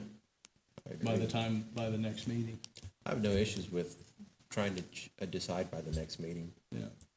And I think for transparency purposes, I think it would be nice if we allowed them the opportunity to come and speak to us as Yeah, well. oh, I think so too, yeah. Yeah. Yeah, Well, I I mean, almost feel require it. Yeah, You I was won't get gonna my say vote open if you don't meetings. show up and speak. yeah, And you all can make it as complicated or as simple as you want. I mean, technically, one of you could say, I move to appoint so-and-so in that chair, gets second, and at least the majority of you vote in favor of it, it happens. Or you can go through a different process, just as long as it's within 60 days. Yeah. Let's say he's moved 3 weeks ago, I'd say to be on the safe side, you're gonna count those 3 weeks, that's 21 days. 60 minus 21, you've got 39 days left to fill that vacancy. You know, and I'm just shooting from the hip, I don't know when he actually moved, but.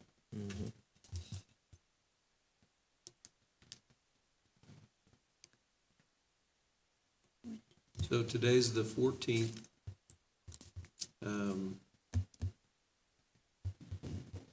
How do you wanna open this up or maybe 10 days or something like that? I'd say we What open if it they up until have to turn it in by the Thursday? Friday, or the Thursday, yeah, since they close early, so they have to have it turned in by the 30th, Oh, the 30th? or is that too late, or, No, I think that's that's- after our meeting, the 23rd. so the 23rd? 23rd. And then that way we do an agenda item with just their names on it. Yeah, That way the public knows who's also interested in it. yeah. If you guys do that, are you wanting to have a special meeting on the 20th before your regular meeting? Because I don't see this being something that's resolved in 5 minutes. I mean, if you have, No, I agree. let's say you have 8 people apply and you give them each 5 minutes, you know, what are y'all thinking? A special meeting would be fine. I'd be okay with one on Friday, that Friday. The 24th? Yeah. What about you? That's Ron? fine with me. I'll be in Well, you town. know, my schedule never works, but I will make it work. If that's the day we pick, I will be here. We do I might be morning, driving from somewhere to get here like I did today, but I'll be here. So, yeah, it's something we have to do, so. could you do morning, that Friday morning? Or I would early say the afternoon? Friday would probably, by then, I think that I would probably be in town anyway, so. So I can do morning if we need to do that. That way maybe we can try to talk staff out of lunch or something. There you go. Okay. Do you wanna say maybe, set a time, Let's do 10. 10 o'clock on the 24th? Is that too early? No, but you always say 10 and then we end up at 11, so I'm okay. 10 with works 10. for me though. Does that work for staff? 10 on a Friday? Oh, yeah, Lynn? Yeah, I've got a hearing at 10:30, but I don't need to be here for you guys talking to him, but I would like to be here You Just- make the vote? when you make a decision. So Yeah, if you start at technically- 10, I don't even need to be here technically, but I would like to be here when you guys decide. Technically, you might need to be here to just tell us that you won't vote, so. That, I have still not found anything that says I'm the tying vote. And I won't Kansas vote. Secretary of State, that's the only place. Yeah, I will not be voting, so if you guys end up tying on a vote, I will make a statement that I'm not making a deciding vote, and then you'll have to go back to the drawing board. But if you guys want to do it at 10 o'clock on the 24th, I will definitely be able to be here by 11. So if you, unless you guys wanted to do it Thursday after they're due, make it quick. Thursday will not work for us. No. We will be out of town to see one of our employees receive an award. Oh, So nice. we will be back from DC on the 22nd, the 23rd. Several of us in admin will be traveling, but we will be back on the 24th. I was supposed to have to get doctor's clearance, and I don't know if they're gonna clear me. Well, it'll be a busy week for everybody. So, process is can we have that application available? I will have to get a copy from the county, but yes, we can have So it at maybe City Hall. at, And I believe it's online, maybe on the county's website. I don't know for sure. Can we ask that we do this online, but advertise that the position is open on the radio and the paper? I mean, we want to make it very, basic. clarify what time on the 23rd those are they due at the time of your special meeting? Is that a Thursday? No, yeah. Thursday, We won't do it end on of business Thursday. on the 23rd, we'll meet on the 24th. Yeah. I right. would say by, when you Thursday, guys close. things are usually due by 2 o'clock. That's fair. Like a bid? Yeah, like a bid. And then That's is the probably a good time, expectation- isn't it? The expectation is anybody who applies needs to be here on the 24th at 10 o'clock and have a 5-minute discussion with the Yeah. commission why they want the position. I don't know if you guys can put that in the, the social media, the newspaper, and the radio would be good to make sure that's stated as well. And also, I'm pretty sure that form says something about turning it back into the county, so it needs to be very clear that it's turned into to City Hall. Yeah, probably, you're not gonna be able to do it online, you're gonna have to print it out and fill it out and come in. Well, it has to, yeah, it has to be returned to the, I guess they could scan and email it to somebody in City Hall, but it has to be returned to City Hall. So there's a lot on the form that we fill out when we run for an election that is not gonna be required to fill this position though, right? It only will be if they run an election, right? So there are documents that we filled out that aren't required to fill this position as far as substantial interest and stuff like that. so We're gonna require. maybe the form that we fill out for board.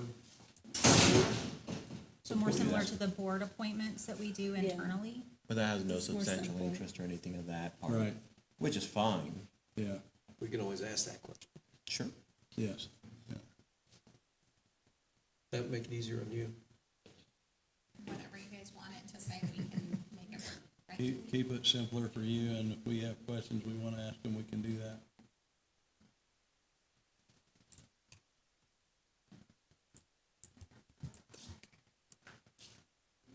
Then is this something we need to take a vote on? I'm fine with a consensus. It seems like Consensus. everybody's in favor of going that route. The city staff has direction on what to do and to get it put out there. I think that's fine as far as I'm concerned. Alicia, you can just reflect a consensus was made to go this route.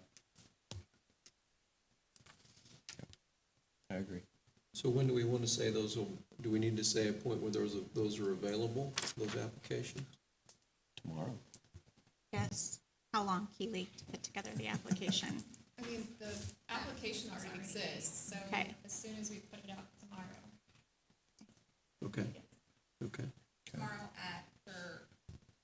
we can get them, a meeting at 7:30, but we can have them available. I'll go in tonight and have them available at Candy's desk. So in the admin department. Okay. So we're all good with that? Yep. Everybody? Yep. Okay. All right. Moving on to item number 8, ordinance number 4646, establishment of the Liberal Youth Council. Mayor, Vice Mayor, and Commissioners, very excited to share this ordinance in consideration for the establishment of a Liberal Youth Council. We feel we've done a lot to go out and engage the community, but we certainly know that there are gaps. And in looking at other communities, something that is often done is some sort of a mayor's council or a youth council that incorporates young high school students into the city by forming a specially appointed council where city matters are discussed, project updates are given, and then ideas are solicited from those individuals to be able to help with the betterment of the city. We feel this encourages civic engagement. We feel that it is a good way to engage our community and make sure that the steps that we're taking are supportive of what they would like to see in their future. So we see a lot of advantages to this. We did have a conversation with USD 480, spoke with their principal and of course Dane, and they were very much in support of this. They felt like this is something that's very much a gap and something that will really be able to support student growth as well. And so we do have details in here. We're proposing the member structure to include up to 15 residents between the ages of 14 and 19 who live in or attend Liberal High School. We want them, if they are under the age of 18, we do have to get a parental consent, so we will have that as part of their application process. We are proposing for them to be selected for 2-year terms that are appointed, of course, by the commission. We would like to see a commissioner liaison who's able to attend their meetings. And the proposed structure would be for meetings of the council to be held during odd calendar months, so starting in August, aligning with the academic school year, And then in those off months, we would invite them to the second commission meeting of the month for them to provide an update from the council, share their ideas on things that are happening within the city. So that information is all in the ordinance itself. I also have attached the proposed bylaws for the council, which of course the council would have to review and approve. But this kind of gives some structure to it. We are proposing, of course, for members of city staff to be involved in the general operations of the council. And then you will find the role of the city commission. The Liberal City Commission shall receive recommendations for membership to the youth council and vote to appoint the council members. The city commission shall provide support staff to the council to assist them in carrying out their duties. The commission shall appoint a commissioner as a liaison to attend the youth council meetings and shall communicate upcoming issues to the council so that they can respond and participate accordingly. That would be your proposed involvement as commissioners with the council. And so with that, the creation of this would require us to pass an ordinance. And so we have ordinance number 4646 to amend chapter 17, article 11 of the city code. I will say also, we did reach out to, I have a contact in Wichita. They do have a very active council.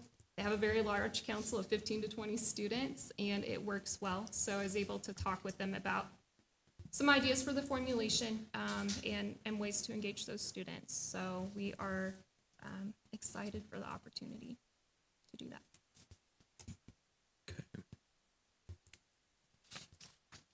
Well, I'm definitely looking forward to this. I think this will be fun. I do have one question, though. If this amends part of the city code, do we not have to post notice 30 days prior or a certain timeline prior? It's effective upon publication. It's not a charter ordinance. Okay. So you're probably thinking of a charter ordinance. That's what it is. Keely, I think you misstated something. You said chapter 17, article 11. I think we put it as article 13. Yes, it's article 13. Okay. And it creates its own. There's actually, I think there's a reserved 11 that we went to, and there's already a 12, so we just made a new one at 13. Yep. So it's its own article under chapter 17.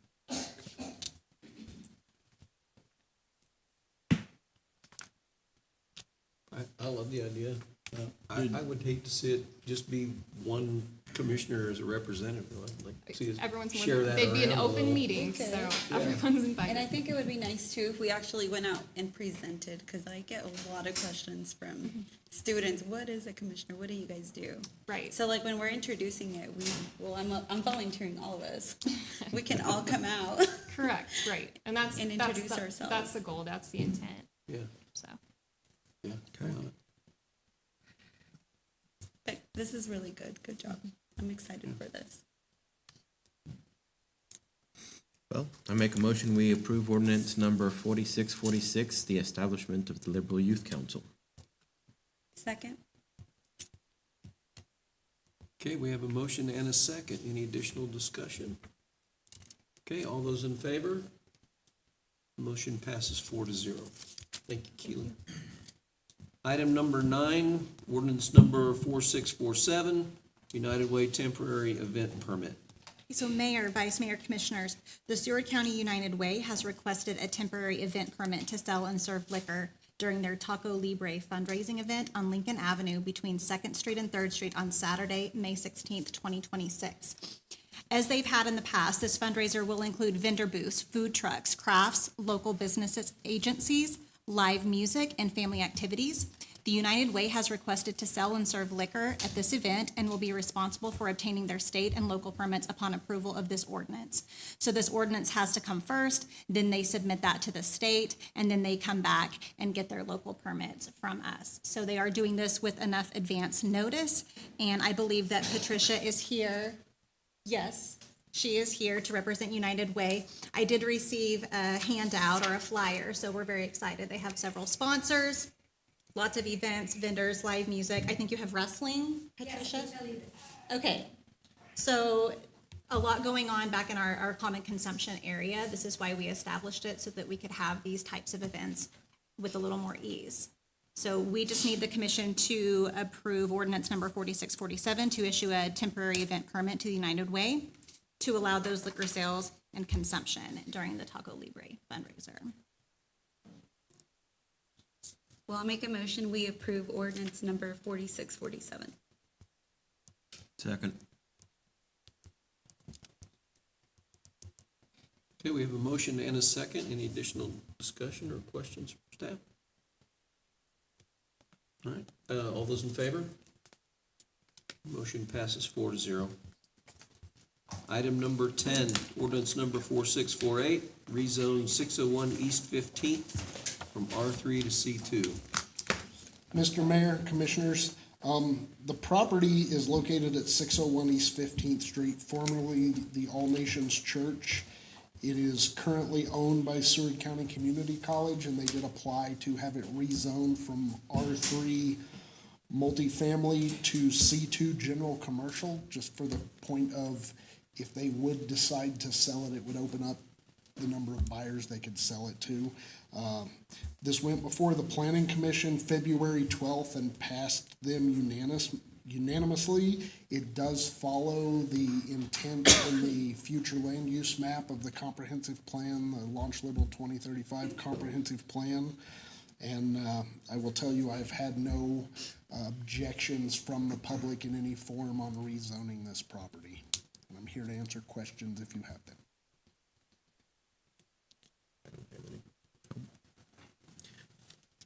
I move we pass ordinance number 4648 to rezone 601 East 15th Street from R3 to C2. Second. Okay, we have a motion and a second. Any additional discussion? Okay, all those in favor? Motion passes 4-0. The hit parade begins here. Item number 11, ordinance number 4649, rezone 1011 East 8th Street from I-1 to R3. This property was previously rezoned from R3 to I-1 back in 2023. With the change in what they wanted to do with it, the commission allowed a waiver to the Lorraine Street improvements. The owners have decided they want to take this back to R3, which it was originally zoned prior to 2023, and put a residence on it instead of a business. So the Planning Commission did address this matter on March 14th, and it passed them. This does follow the comprehensive plan as well, and I have received no complaints about this rezone. Okay, this is that same property that we addressed a few meetings ago. Yes, the street improvements along Lorraine, this is the front one that abuts 8th Street. The owner's initial idea was to put a used car lot on the front lot. They've since changed their mind and wish to just put a residence there. I think possibly the first of the 4 residents will probably go on that lot. Okay. Make a motion, we approve ordinance number 4649 to rezone 1011 East 8th Street from I-1 to R3. Second. Okay, we have a motion and a second. Any discussion?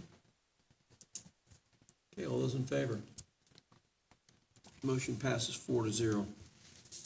Item number 12, ordinance number 4650, annexing city lots into the city limits.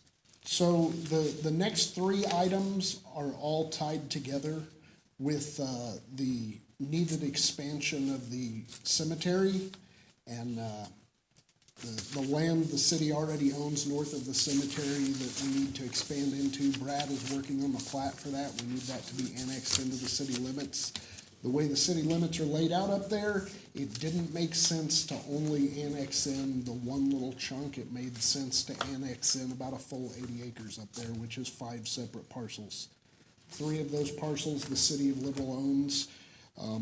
Ordinance 4650 will annex in the 3 city parcels. The map is attached to them.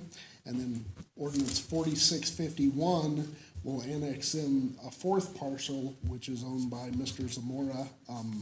his petition to annex. I discussed it with him. He said yes, he would be happy for his property to come in. He signed a petition to annex it, so 4651 will annex his portion. And then the only remaining portion that was left out would be the resolution following that for Resolution 2453, which is the Oxy property Rita was discussing. During this process, I contacted Oxy, and they stated they had no interest in signing any paperwork to bring it into the city, but under state statute, the thing will be surrounded on all four sides by city limits, and it doesn't make any sense to leave it out. So, if I get y'all to approve ordinance 4650, annexing the 3 city lots into the city limits. Move we approve ordinance number 4650, annexing city lots into city limits. Second. Okay, we have a motion and a second. Any additional discussion? Okay, all those in favor? Motion passes 4-0. Item number 13, ordinance number 4651, annexing Zamora property into the city limits. I move we approve ordinance number 4651, annexing Zamora property into city limits. Second.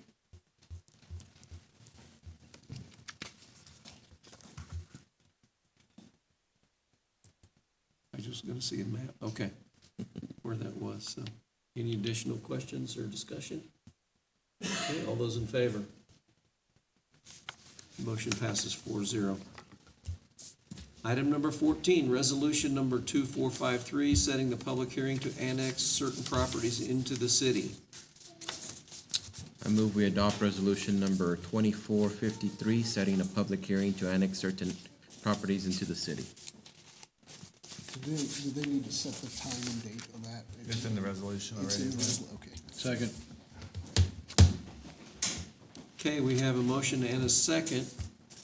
In discussion, Rita, this is that property that you were talking about, that we're passing a resolution tonight to have a public hearing to annex that property into the city. Right now, it's not. So yeah, we'd have no authority over it at the current state till after this passes.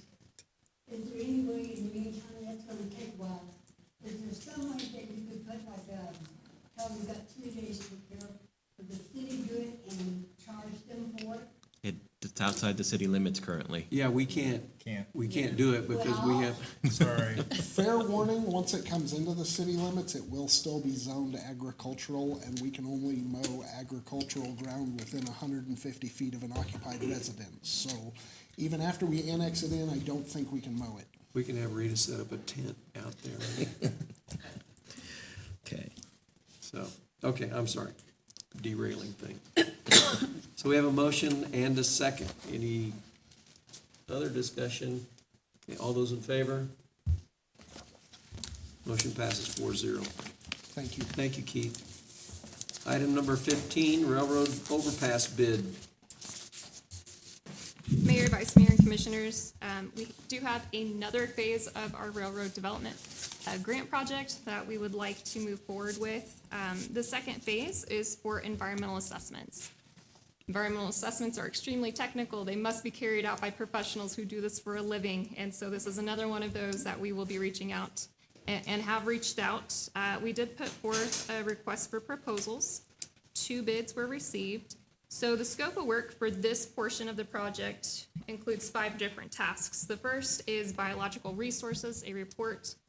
This looks into, because again, we're using federal dollars, there's a lot of hoops to jump through. So this is gonna look specifically at endangered species.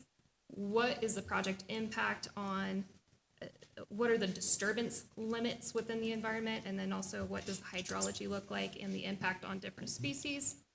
The prairie chicken has been removed from the endangered species list, so we've got one check mark down there. So that is something that will be conducted. Task 2 is a cultural resources memorandum. This addresses Section 106 of the Historic Preservation Act, which requires us to look at properties, look for any things that are on the register of historical places that are maybe eligible for the register. Also to look at, there are tribal lands and protections there that have to be looked at and checked off the list. So there is another In that, there is some degree of public engagement activities there, and so that is another phase of this that we do have to complete. Task 3 is for floodplain impact. This is the hydraulic and the hydrologic testing. That's pretty straightforward. There's a different consultant that does each one of these different things. Task 4 is for transit noise and vibration. This measures vibration and noise both during the construction and then after the construction of the location that we select. And finally, there's a preparation of all the documentation we have to turn in to the FRA for this to be approved. So that addresses the NEPA and the Section 106 documents. It is very technical. It is a very exciting process. And so with that, we did receive 2 bids. One of them was from Professional Engineering Consultants, who is contracted with us, or soon will be signed, to be able to do our planning process and has been involved with the entire project from the beginning. That amount was for $300,000, which is what we budgeted for our grant. When we were putting this together, we were working with PEC at that point. They worked with some other consultants and contacts and said $300,000 is a very safe number. We did also receive a bid from a company we had never heard of. They hadn't reached out about the project, but it did come in from a company called Respect out of, I think it was North Dakota. That amount is $91,000, $551. That is quite a bit lower. I have some reservations about using a company that we're not familiar with. This is we are on a very strict timeline because of the federal dollars. We do feel that the $300,000 encompasses everything we're going to have to need. I think there are some things that would be missing and that we'd have to go back to the drawing board with this other company. So does this look at both the sites we've looked at, or we've considered? I know we haven't Yes. done, I don't know if we've done it officially yet or not. Yes, so it kind of corresponds with the planning activities, which is another reason that we're recommending PEC for this work. Because they are doing our planning activities, they'll do the decision matrix that we need to be able to produce our planning report. They will be able to work with, there's a side partner here, Anchor QEA, who does the environmental assessments. They'd be working in conjunction with the staff at PEC throughout the whole phase of the process. And so we find there are a lot of advantages to that. Things can be grouped together. They're gonna look somewhat at both of those, and then they're gonna dig a little bit deeper on the one that we feel like we're going to be applying for. We do have to show that we've looked at all of them. I say all of them. We have to look at all of our options. One option is doing nothing. The other option would be Western. The other option would be Pershing. So we have to show the government we have looked at all of that and that we've assessed it. So they do have to look at both sites. They're gonna obviously do some more detailed work on one versus the other once we know which one we pick, because that's gonna impact the way that the construction and the design is done. So with all that being said, again, PEC would be working with Anchor QEA.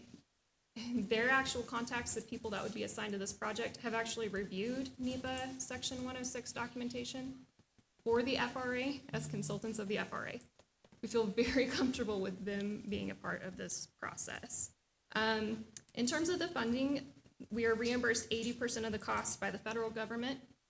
We do have another approximately 15% coming from the state of Kansas through the Build Kansas Fund. That amount is $12,500. And then, so if you look at after reimbursement for this portion of services, our out-of-pocket is $4,236. So that is the breakout of that. And so with that, again, our recommendation will be to move forward with PEC for that $300,000 amount. And that would be taken from the capital improvements portion of the 1 cent sales tax.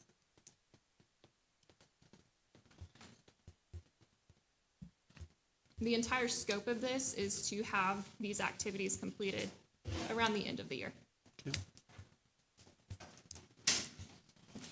And if we were to go with PEC, because we have a contract we'll be signing with them, this would be an addendum to that contract. So we wouldn't have to go through the whole, it's a long contract. We would just amend the scope of work and the price.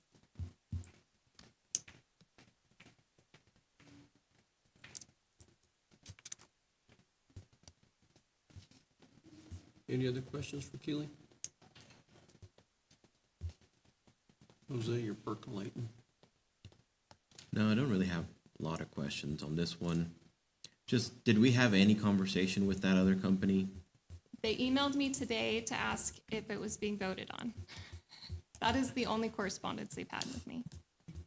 So, and we had, of course, they've got details of the project because we left all of our grant application information up there and told them this is where you can find information about the project. So they know some of it. I just don't know that they know the full scope. Yeah. So.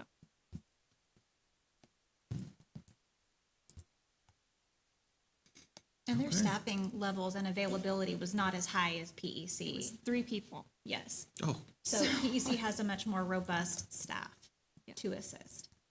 and better local contacts. Having this vote doesn't jeopardize our reimbursement at all. No. Okay. Yeah, interestingly enough, the FRA does not require you to go with the lowest bid. They really don't care who you contract with, or if you even have a bid process at all, which was interesting.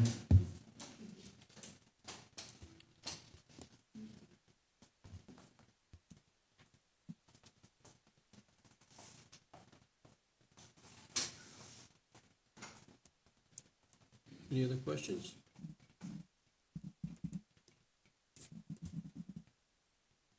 In that case, I move that we approve for the mayor and city manager to negotiate and enter into contract addendum terms with PEC for the completion of the railroad, well, the REC, Project Environmental Assessment task, in the amount not to exceed $300,000. Project funding will come from the capital improvement portion of the 1 cent sales tax, with match and reimbursement grant funds from the Railroad Administration and State of Kansas. Second. Okay, we have a motion and a second. Any further discussion? Okay, all those in favor? Motion passes 4-0. Thank you. Item number 16, city staff.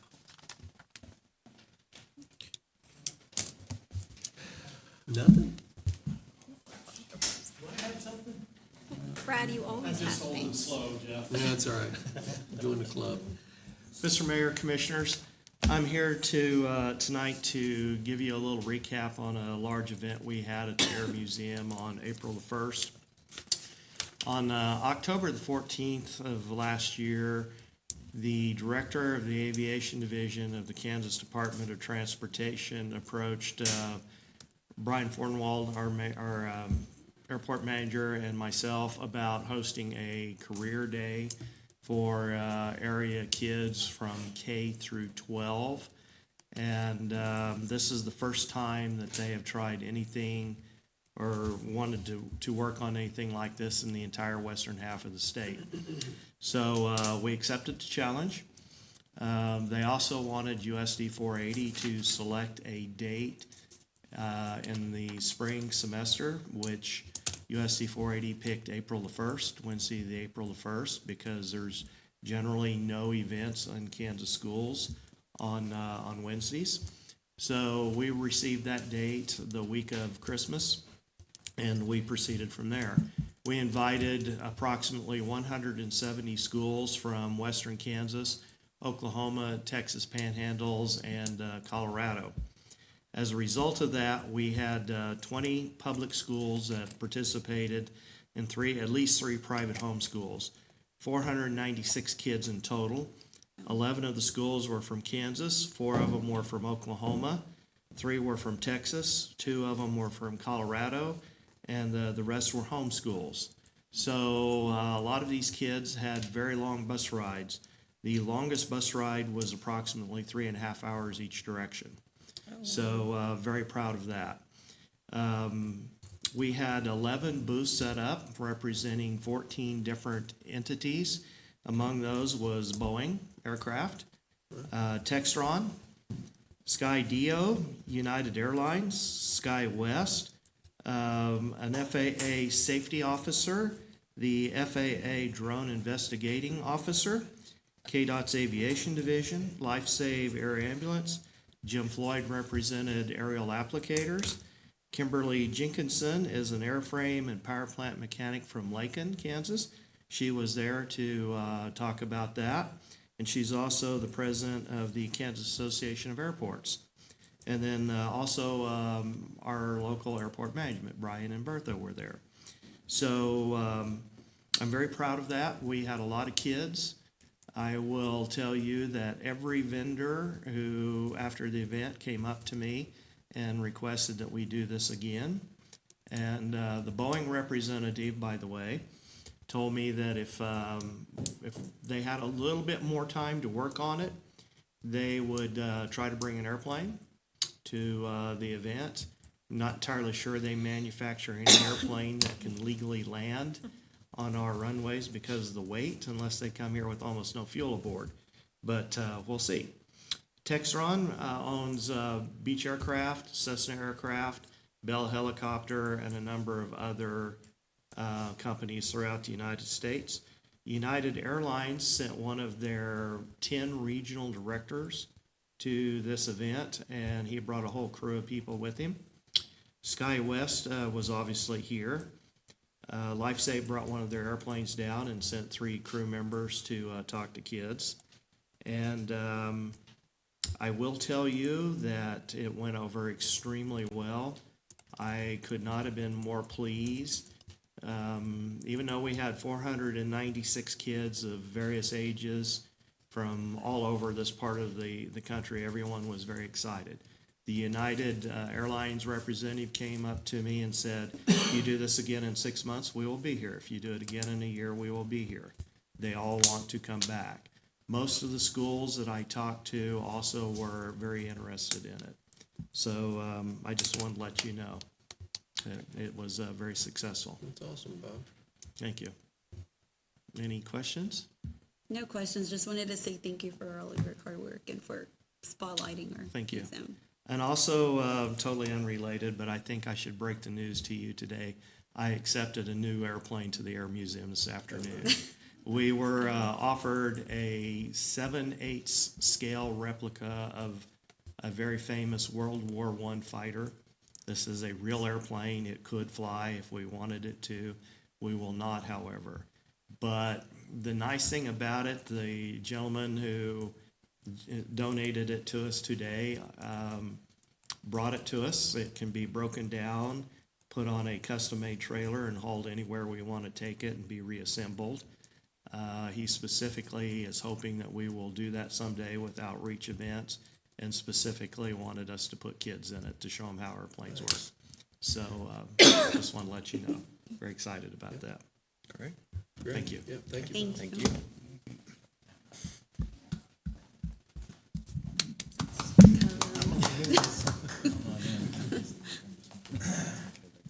Mayor, Vice Mayor, Commissioners, I did not get anything donated to us, so I apologize in advance. But what I did try to do, this is a follow-up from 3 weeks ago, to try to track down about $200,000 in grant money that we awarded back in 2019 for bus shelters and signs. So I am here to report on that. Good news, after a couple phone calls and emails, we did get a response today to the questions that we have. So I'm here to report that the grant is still active and the funds are still available for the project. It is an 80-20 split on the project. Like I mentioned, it's over $200,000.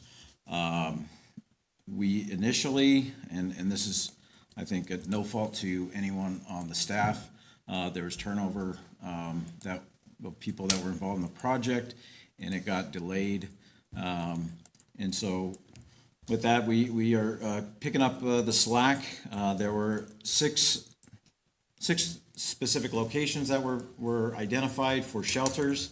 One additional, which would be at National Beef, because it's considered one location, but 2 different stops, so 7 in total. There's other documentation, and we have picked out 8 locations as well, so something that we can consider as well. The number's probably gonna go up just with price in concrete in the last couple of years, things like that. But we are moving forward. So I don't want to get into too many of the gory details, but the FTA was involved. Keely kind of nailed a lot of the regulations that we have to follow as far as environmental studies and historical factors. So that still is in play with this project, regardless of, we just think it's concrete and we're gonna put a bus shelter on top of it. There's certain things that we're gonna have to jump through the hoops on as well. So on top of that, our next follow-up meeting is gonna be on April 20th with the people that are involved, which is KDOT and also a company called GFT.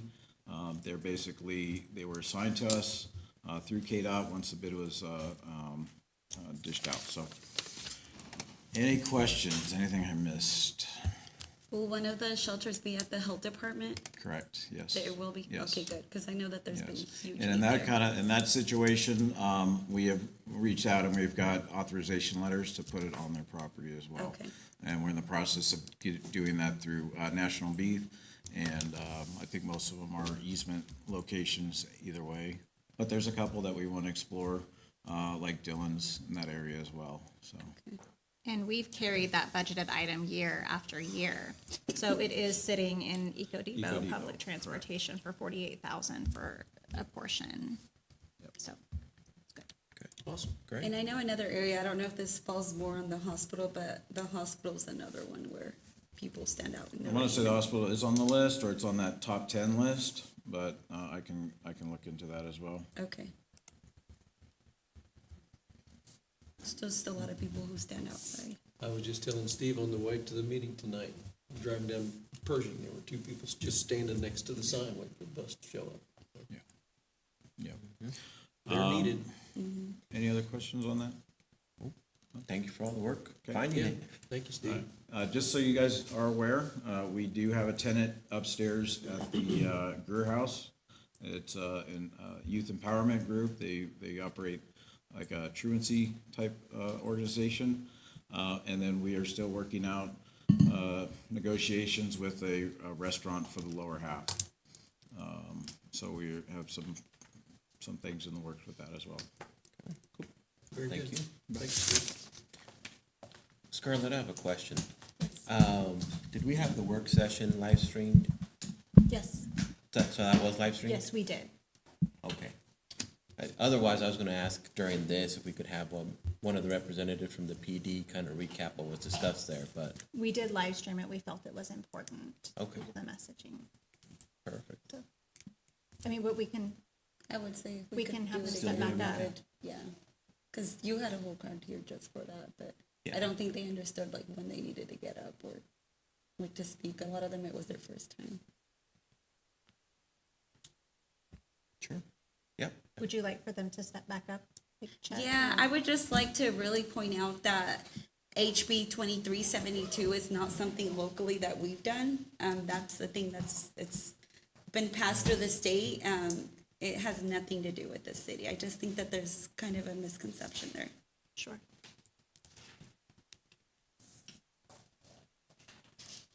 I think maybe Chet will come back up. Got my flyers, hold on just a minute.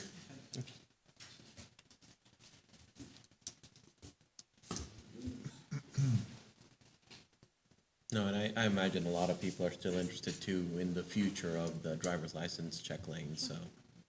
yeah. Sorry to make you repeat yourself. That's okay, Commissioner. Mayor, Vice Mayor, Commissioners, City Manager, thanks for the opportunity to speak again. We discussed this at the workshop, but I want to go over just maybe a real quick 5-minute summary. We started on this project back in February. We were emailing KDOT. We requested education materials. We had anticipated doing this specifically on prom day, specifically for the reason of prom day. We have had experiences in the past where we know that underage kids sometimes commit a little bit of misconduct. However, this was also an opportunity for us as we move forward to try to maybe hone our skills and be able to do the checkpoints a little bit more professionally. This was done in broad daylight, early in the day. This was not the best time to do a DUI checkpoint. We did have 127 cars that we checked. We had over 500 cars that came through, but Average time was 1:45 that we had them detained. We have up to 3 minutes. Courts don't like us to exceed those, so we didn't. We do have guidelines that we follow. One thing I want to make sure everybody understands is the Liberal Police Department was not aware of, nor are we involved with, that House Bill 2372, I believe is the number that keeps getting referenced. Okay, that has nothing to do with the Liberal Police Department.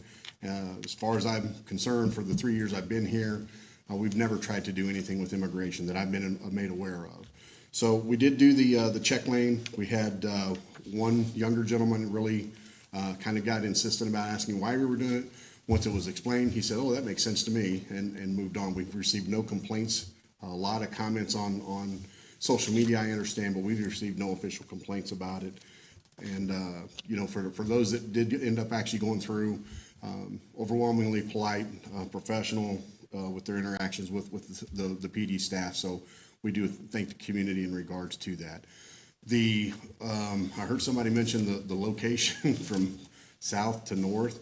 I think that, again, people are trying to read something into that. That was never the intent of the PD.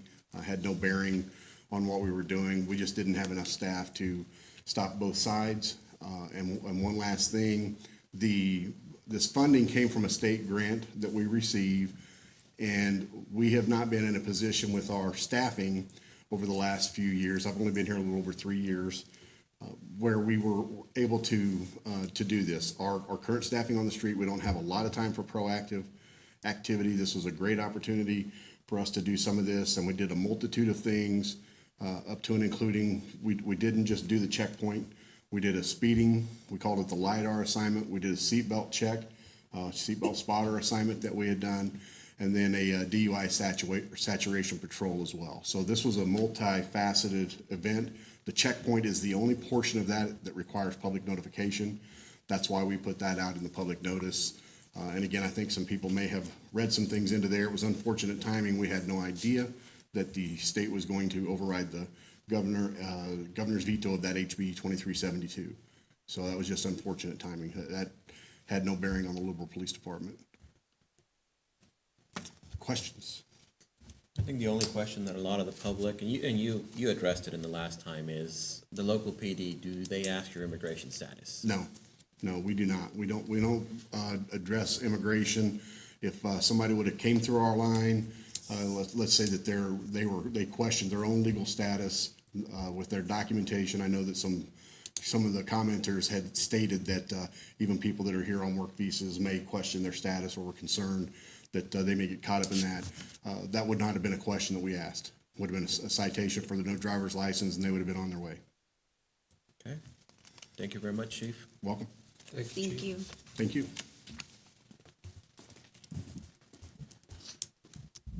Any other staff? I did want to just provide a brief update on a bill that we're continuing to watch. Property tax, drug into the middle of the morning on Saturday. So the most recent activity on the property tax revenue cap essentially is the bill.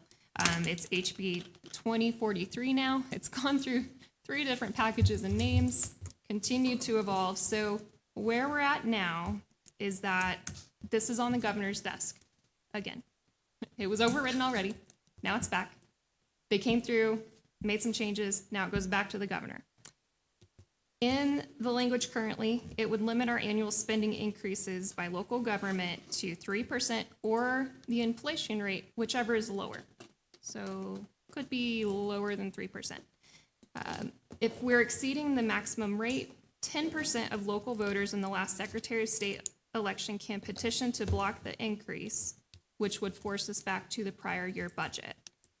Back in 2022, there were 2,358 ballots cast within city limits for that election. That would mean that 236 people signing the petition could effectively take us, and it wouldn't go to a special vote or another election. It would just be stopped completely and blocked by that many signatures. Those signatures would be due within 30 days. Again, it would be an immediate overturn, not a forced ballot vote. This can still be overridden by the governor. She has about a week to be able to take action. if she does, she can veto it, and because they are no longer in session, the idea of another override is extremely unlikely. However, again, it is something that could just be left alone, and if left alone, it would be passed. So the bill would take effect this year, which does not align with our budget process. It would be very difficult for cities and local governments to handle this. We understand there is a need. We understand, things happen. But for us, this would be a lot for us to consider in terms of what our next budget looks like and what that process would even look like, because our timeframes would be changed pretty drastically.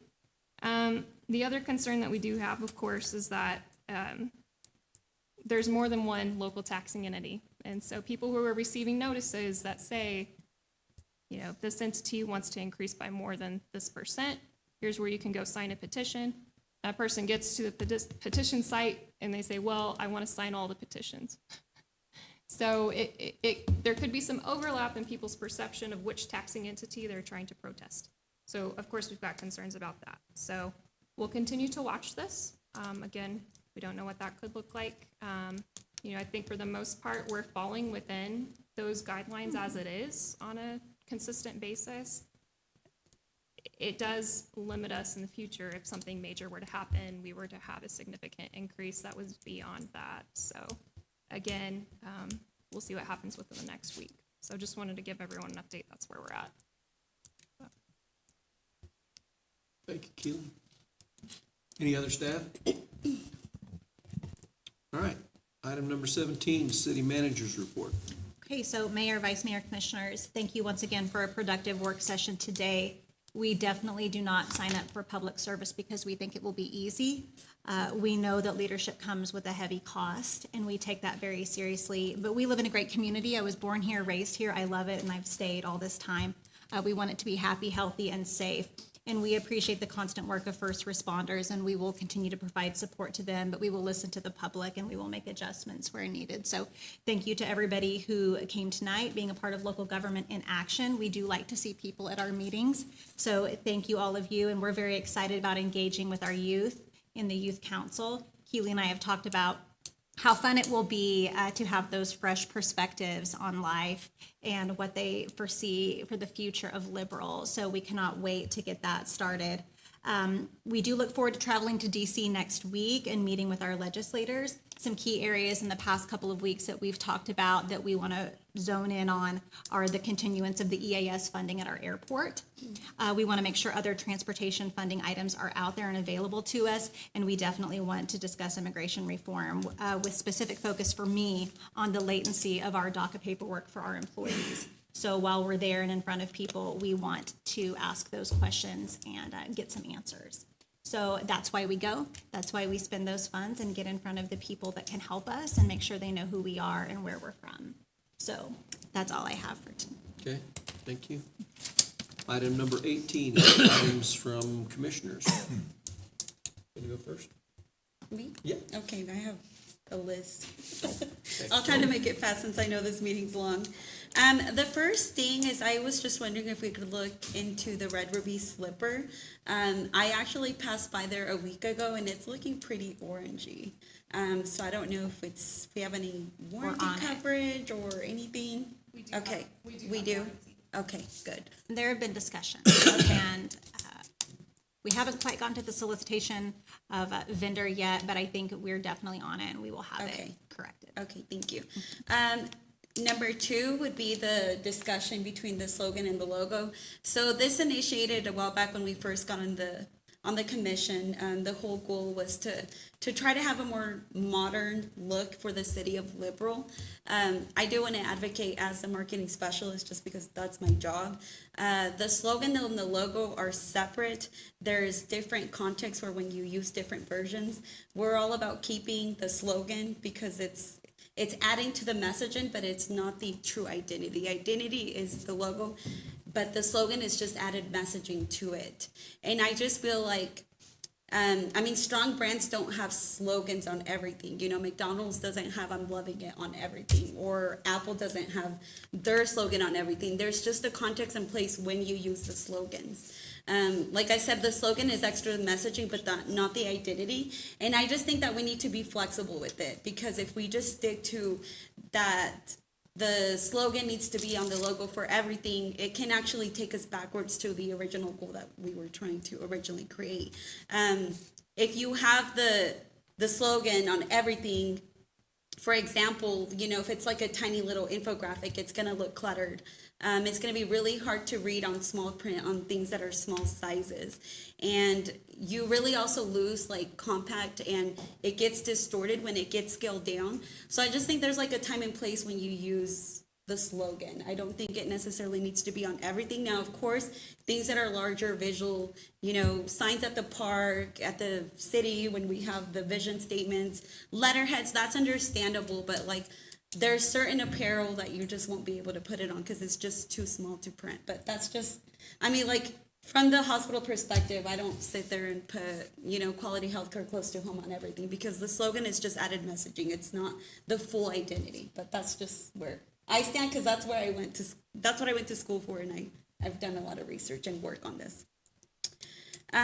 We've had a lot of new faces today, which I truly appreciate that. I think it's very exciting. I think that's the beauty of democracy, when people show up and advocate for what they want.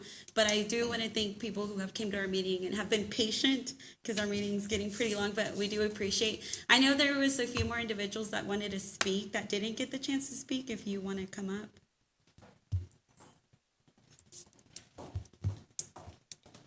And I do know that it's been a long day, and I will show you that I'll make it short really quick.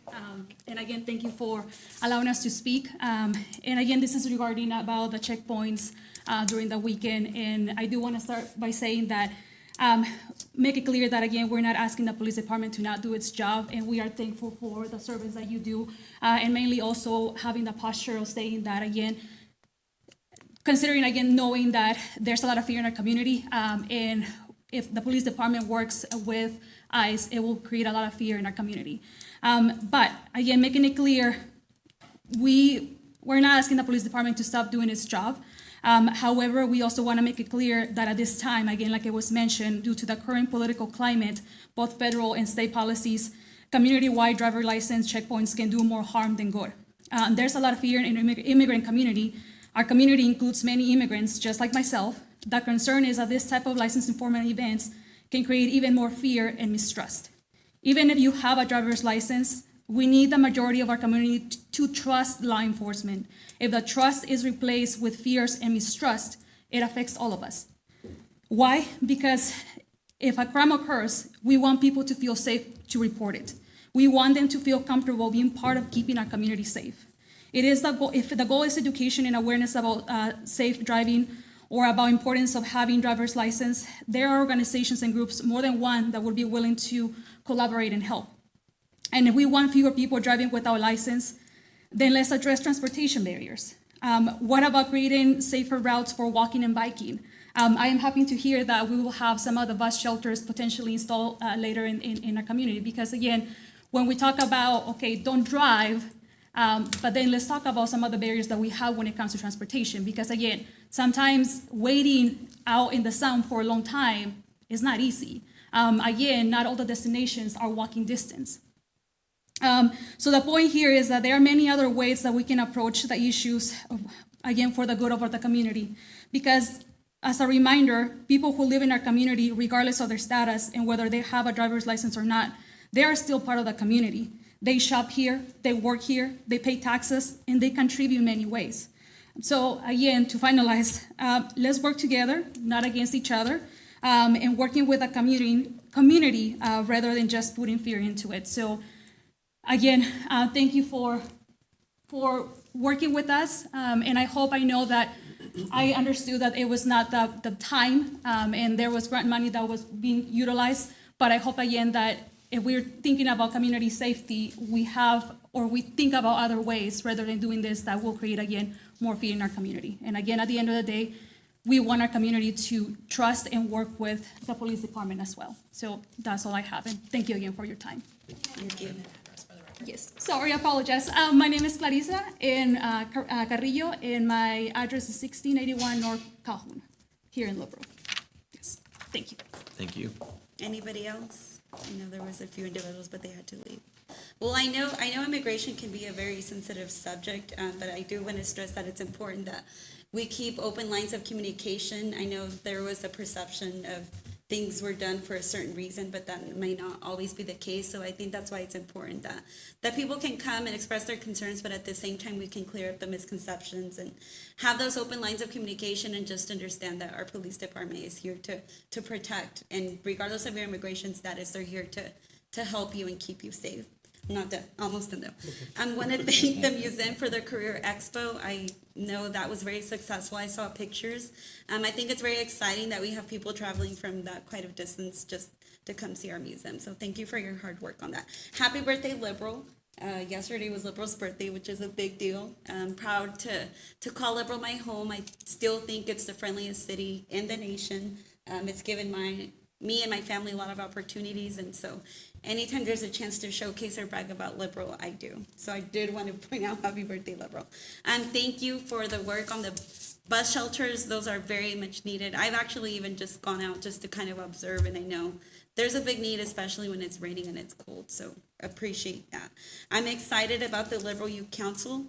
We always talk about how there's a need for new leadership. It's always the same people in the room, so I think this is just going to create a whole new momentum to create and develop new leaders. So I'm very, very excited, and I'll be more than happy to help with that whatsoever. And I also want to thank Watkins Public Strategies. I think that they also do a great job. It's money well invested because they look out for the best interest of the city, such as when bills come up that could hurt us potentially, but they keep us updated and educated on everything that is passing through the state. And then just thank you for everybody. I was on maternity leave, and so just thank you for everybody's understanding while I was away. That's all. Ron? I'll try to make it real quick. I do want to thank everybody that came tonight. It's nice to have our community passionate about what they believe and what they think.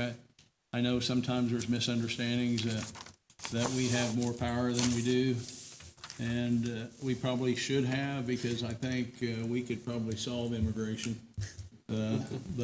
But it's not on us, it's on the federal government, and it's frustrating for everyone, myself.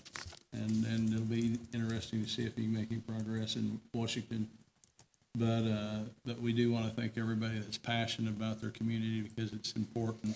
We may not always agree on everything, and what we saw, we may not see exactly the same way what happened. I run into that in construction all the time, that two people can look at something and see two completely different things. So it's understandable, and like I say, we don't control everything, but we care about this community, and I want to thank everybody. Excited about what you had happen out there at the Air Museum. That's exciting to have that many students come here, and just thank staff again for everything you guys do. I know you do a lot of work for us, so thank you. Okay. Jose? Always thank you to all the staff for everything you do. Thank you for everyone who came out to show your support, everyone who came out and spoke. And from everything, considering, all the way to the checkpoints, what happened, people's stories, all the way to issues that, the fires are near the city, and we do have areas that will threaten us if it gets close to us. It is important that the public understands that we are willing to listen to everything that is to be discussed. And I hope that this continues to show and create more trust between both the city, the commission, and its employees, and then the citizens of the city of Liberal, to make sure that we can be reached, we can talk through these issues, and we can address this to the best of our abilities to make sure that everyone is willing to work together on this. There's been some, not concerns, but is there any way to get any further information? I know, and we discussed this, and it was addressed during the work session, whether it's complaints that are sent about city employees or complaints that are sent about the police department. And is there any way that other we can be CC'd through that process, and/or it be discussed in an executive session for non-elected personnel, where the commission can see where the public is approaching us on items that have not been either addressed or brought up. Because I know that was one of the concerns that people say, and a lot of the times, I know on the PD side, but even with the city, we'll send out the letter that says it's been addressed, or we're looking into it, and chances are they get that in the mail and then throw it away. I see that all the time with the bills. Just to make sure that we know when we're getting those, because then we have to get that and then pass that information back down as well. So we have a lot of different portals to communicate. We have the resident request portal, and that's more for services and things that are happening in the community, concerns about potholes and such. We have internal electronic forms for when there is concern that things aren't getting reported upward. I haven't thought yet about anything that may be reported to certain departments, but it's getting maybe stonewalled at a certain space and not getting to commissioners. But one of the big issues that I see is the potholes, the pothole conversation that always comes up. Well, I'm sure there's enough going on there and being discussed, and then I would like a report that shows where we address those issues. Sure. Or even the water issue we had the other day where someone called in that low water pressure, but then we had a fix to that situation. Do we have a way on the resident tool to pull a report? Yes, that would be pretty easy for us to put together. We've had great utilization of the tool across a whole variety of different things. We've seen it used for everything. So it is easy for us to go into the system and just to be able to do a quick count of, and we do reply to the residents. We always follow up, and we always check on each other to make sure we followed up. So I'd say that process seems to be working pretty well. But yes, there is a way for us to be able to go in and show a count of, well, we have this many pothole, complaints. There's also a way to add end recipients to those requests that come through. Right now, we have them filtered directly to the corresponding departments that need to respond, plus all of them come to me, and I think Keely and Brad. Yes. And Alicia. Yeah. And so I suppose You want to there's. receive every single one. We can do that. The frustrating deal with the potholes, and I'm not, 9 times out of 10, they just put potholes, they don't say where it's at or anything else. Exactly. And 9 times out of 10, it's not a pothole, it's a utility cut. Until our asphalt plant is running, we put millings in, and it don't take long to beat them out. But if they would just give us the specifics on where's the downtown pothole. Yeah. So And we yes. deal with that at least maybe once a month. I don't deal with it too much, but I do get a complaint here and there, and it's usually what is your address? And I would like to know if it had been addressed, what's going on, or just give them that answer. Yeah, yours will be fixed, but yeah, not. Here's what happened and here's what's going to happen. And I try and send them your way most of the time, but a lot of people don't want to go that extra step. Yes, and when people go through commissioners with questions, we always loop them back in to make sure they know that we have resolved that issue. I mean, we can possibly address that on an end recipient on those resident requests. Yeah, we typically, like, if it goes to one of my directors, I'm asking them, have you got back to these people? And they're pretty jolly on the spot about it. They're very well trained on that front, and we always follow up. I have one sitting in my inbox that I need to make sure was addressed, but we don't ignore them. I think something as just even like we do the ordinance complaints, the building department, where it's just a quick report that says, these are the ones. Okay, I mean, we can produce that automated Yeah. and put it in the commission packet like the consent agenda. We probably, it totally depends on the timing and how many times it gets brought up and how many times people help refer people to the link. Sometimes we'll get a flood of them at once because someone saw a link on a comment somewhere that, Yeah. or have something else to submit, which is helpful. We love that. There may be times when we only have 2 in a month, so Yeah. it's not going to be very exciting work. But if we wanted to do that monthly, we could, but if we want to do quarterly, I think you could probably have. I think that would be fine too. It's just another effort where we can kind of say to everyone, we see everything coming through, kind of thing. It doesn't get ignored anywhere anymore. Yeah. And it's not the only way people reach out. I mean, obviously, some people just stop in. Yeah, I they know call, Facebook send letters. messages that we get back to them on. Well, Brad Beer has a fan club, so he gets like phone calls every day. So, I'm a member. Oh, there you go. And we try, this last week we've had complaints, we get a lot of complaints on alleys and dumpsters and stuff. Yes. So Keely put out a deal, if you see this happening, let us know. If it's somebody that's not paying for that service, that's a theft of service. And it's getting really bad. I was gonna, not to interrupt you, but I was gonna ask, is there any way we could push more information about how to properly use the dumpsters? Because I am now also getting questions like, can I only use my dumpster? There's one nearby, can I use that one too? I have had a lot of questions ever since that post came out about the Yes. trash cans. Like they wouldn't, Technically, the one that's, depending on where you live. What happens to that one if you house have that's an just alley equidistant from the, dumpster, yeah, It's usually one per 4 to 5 houses. yeah.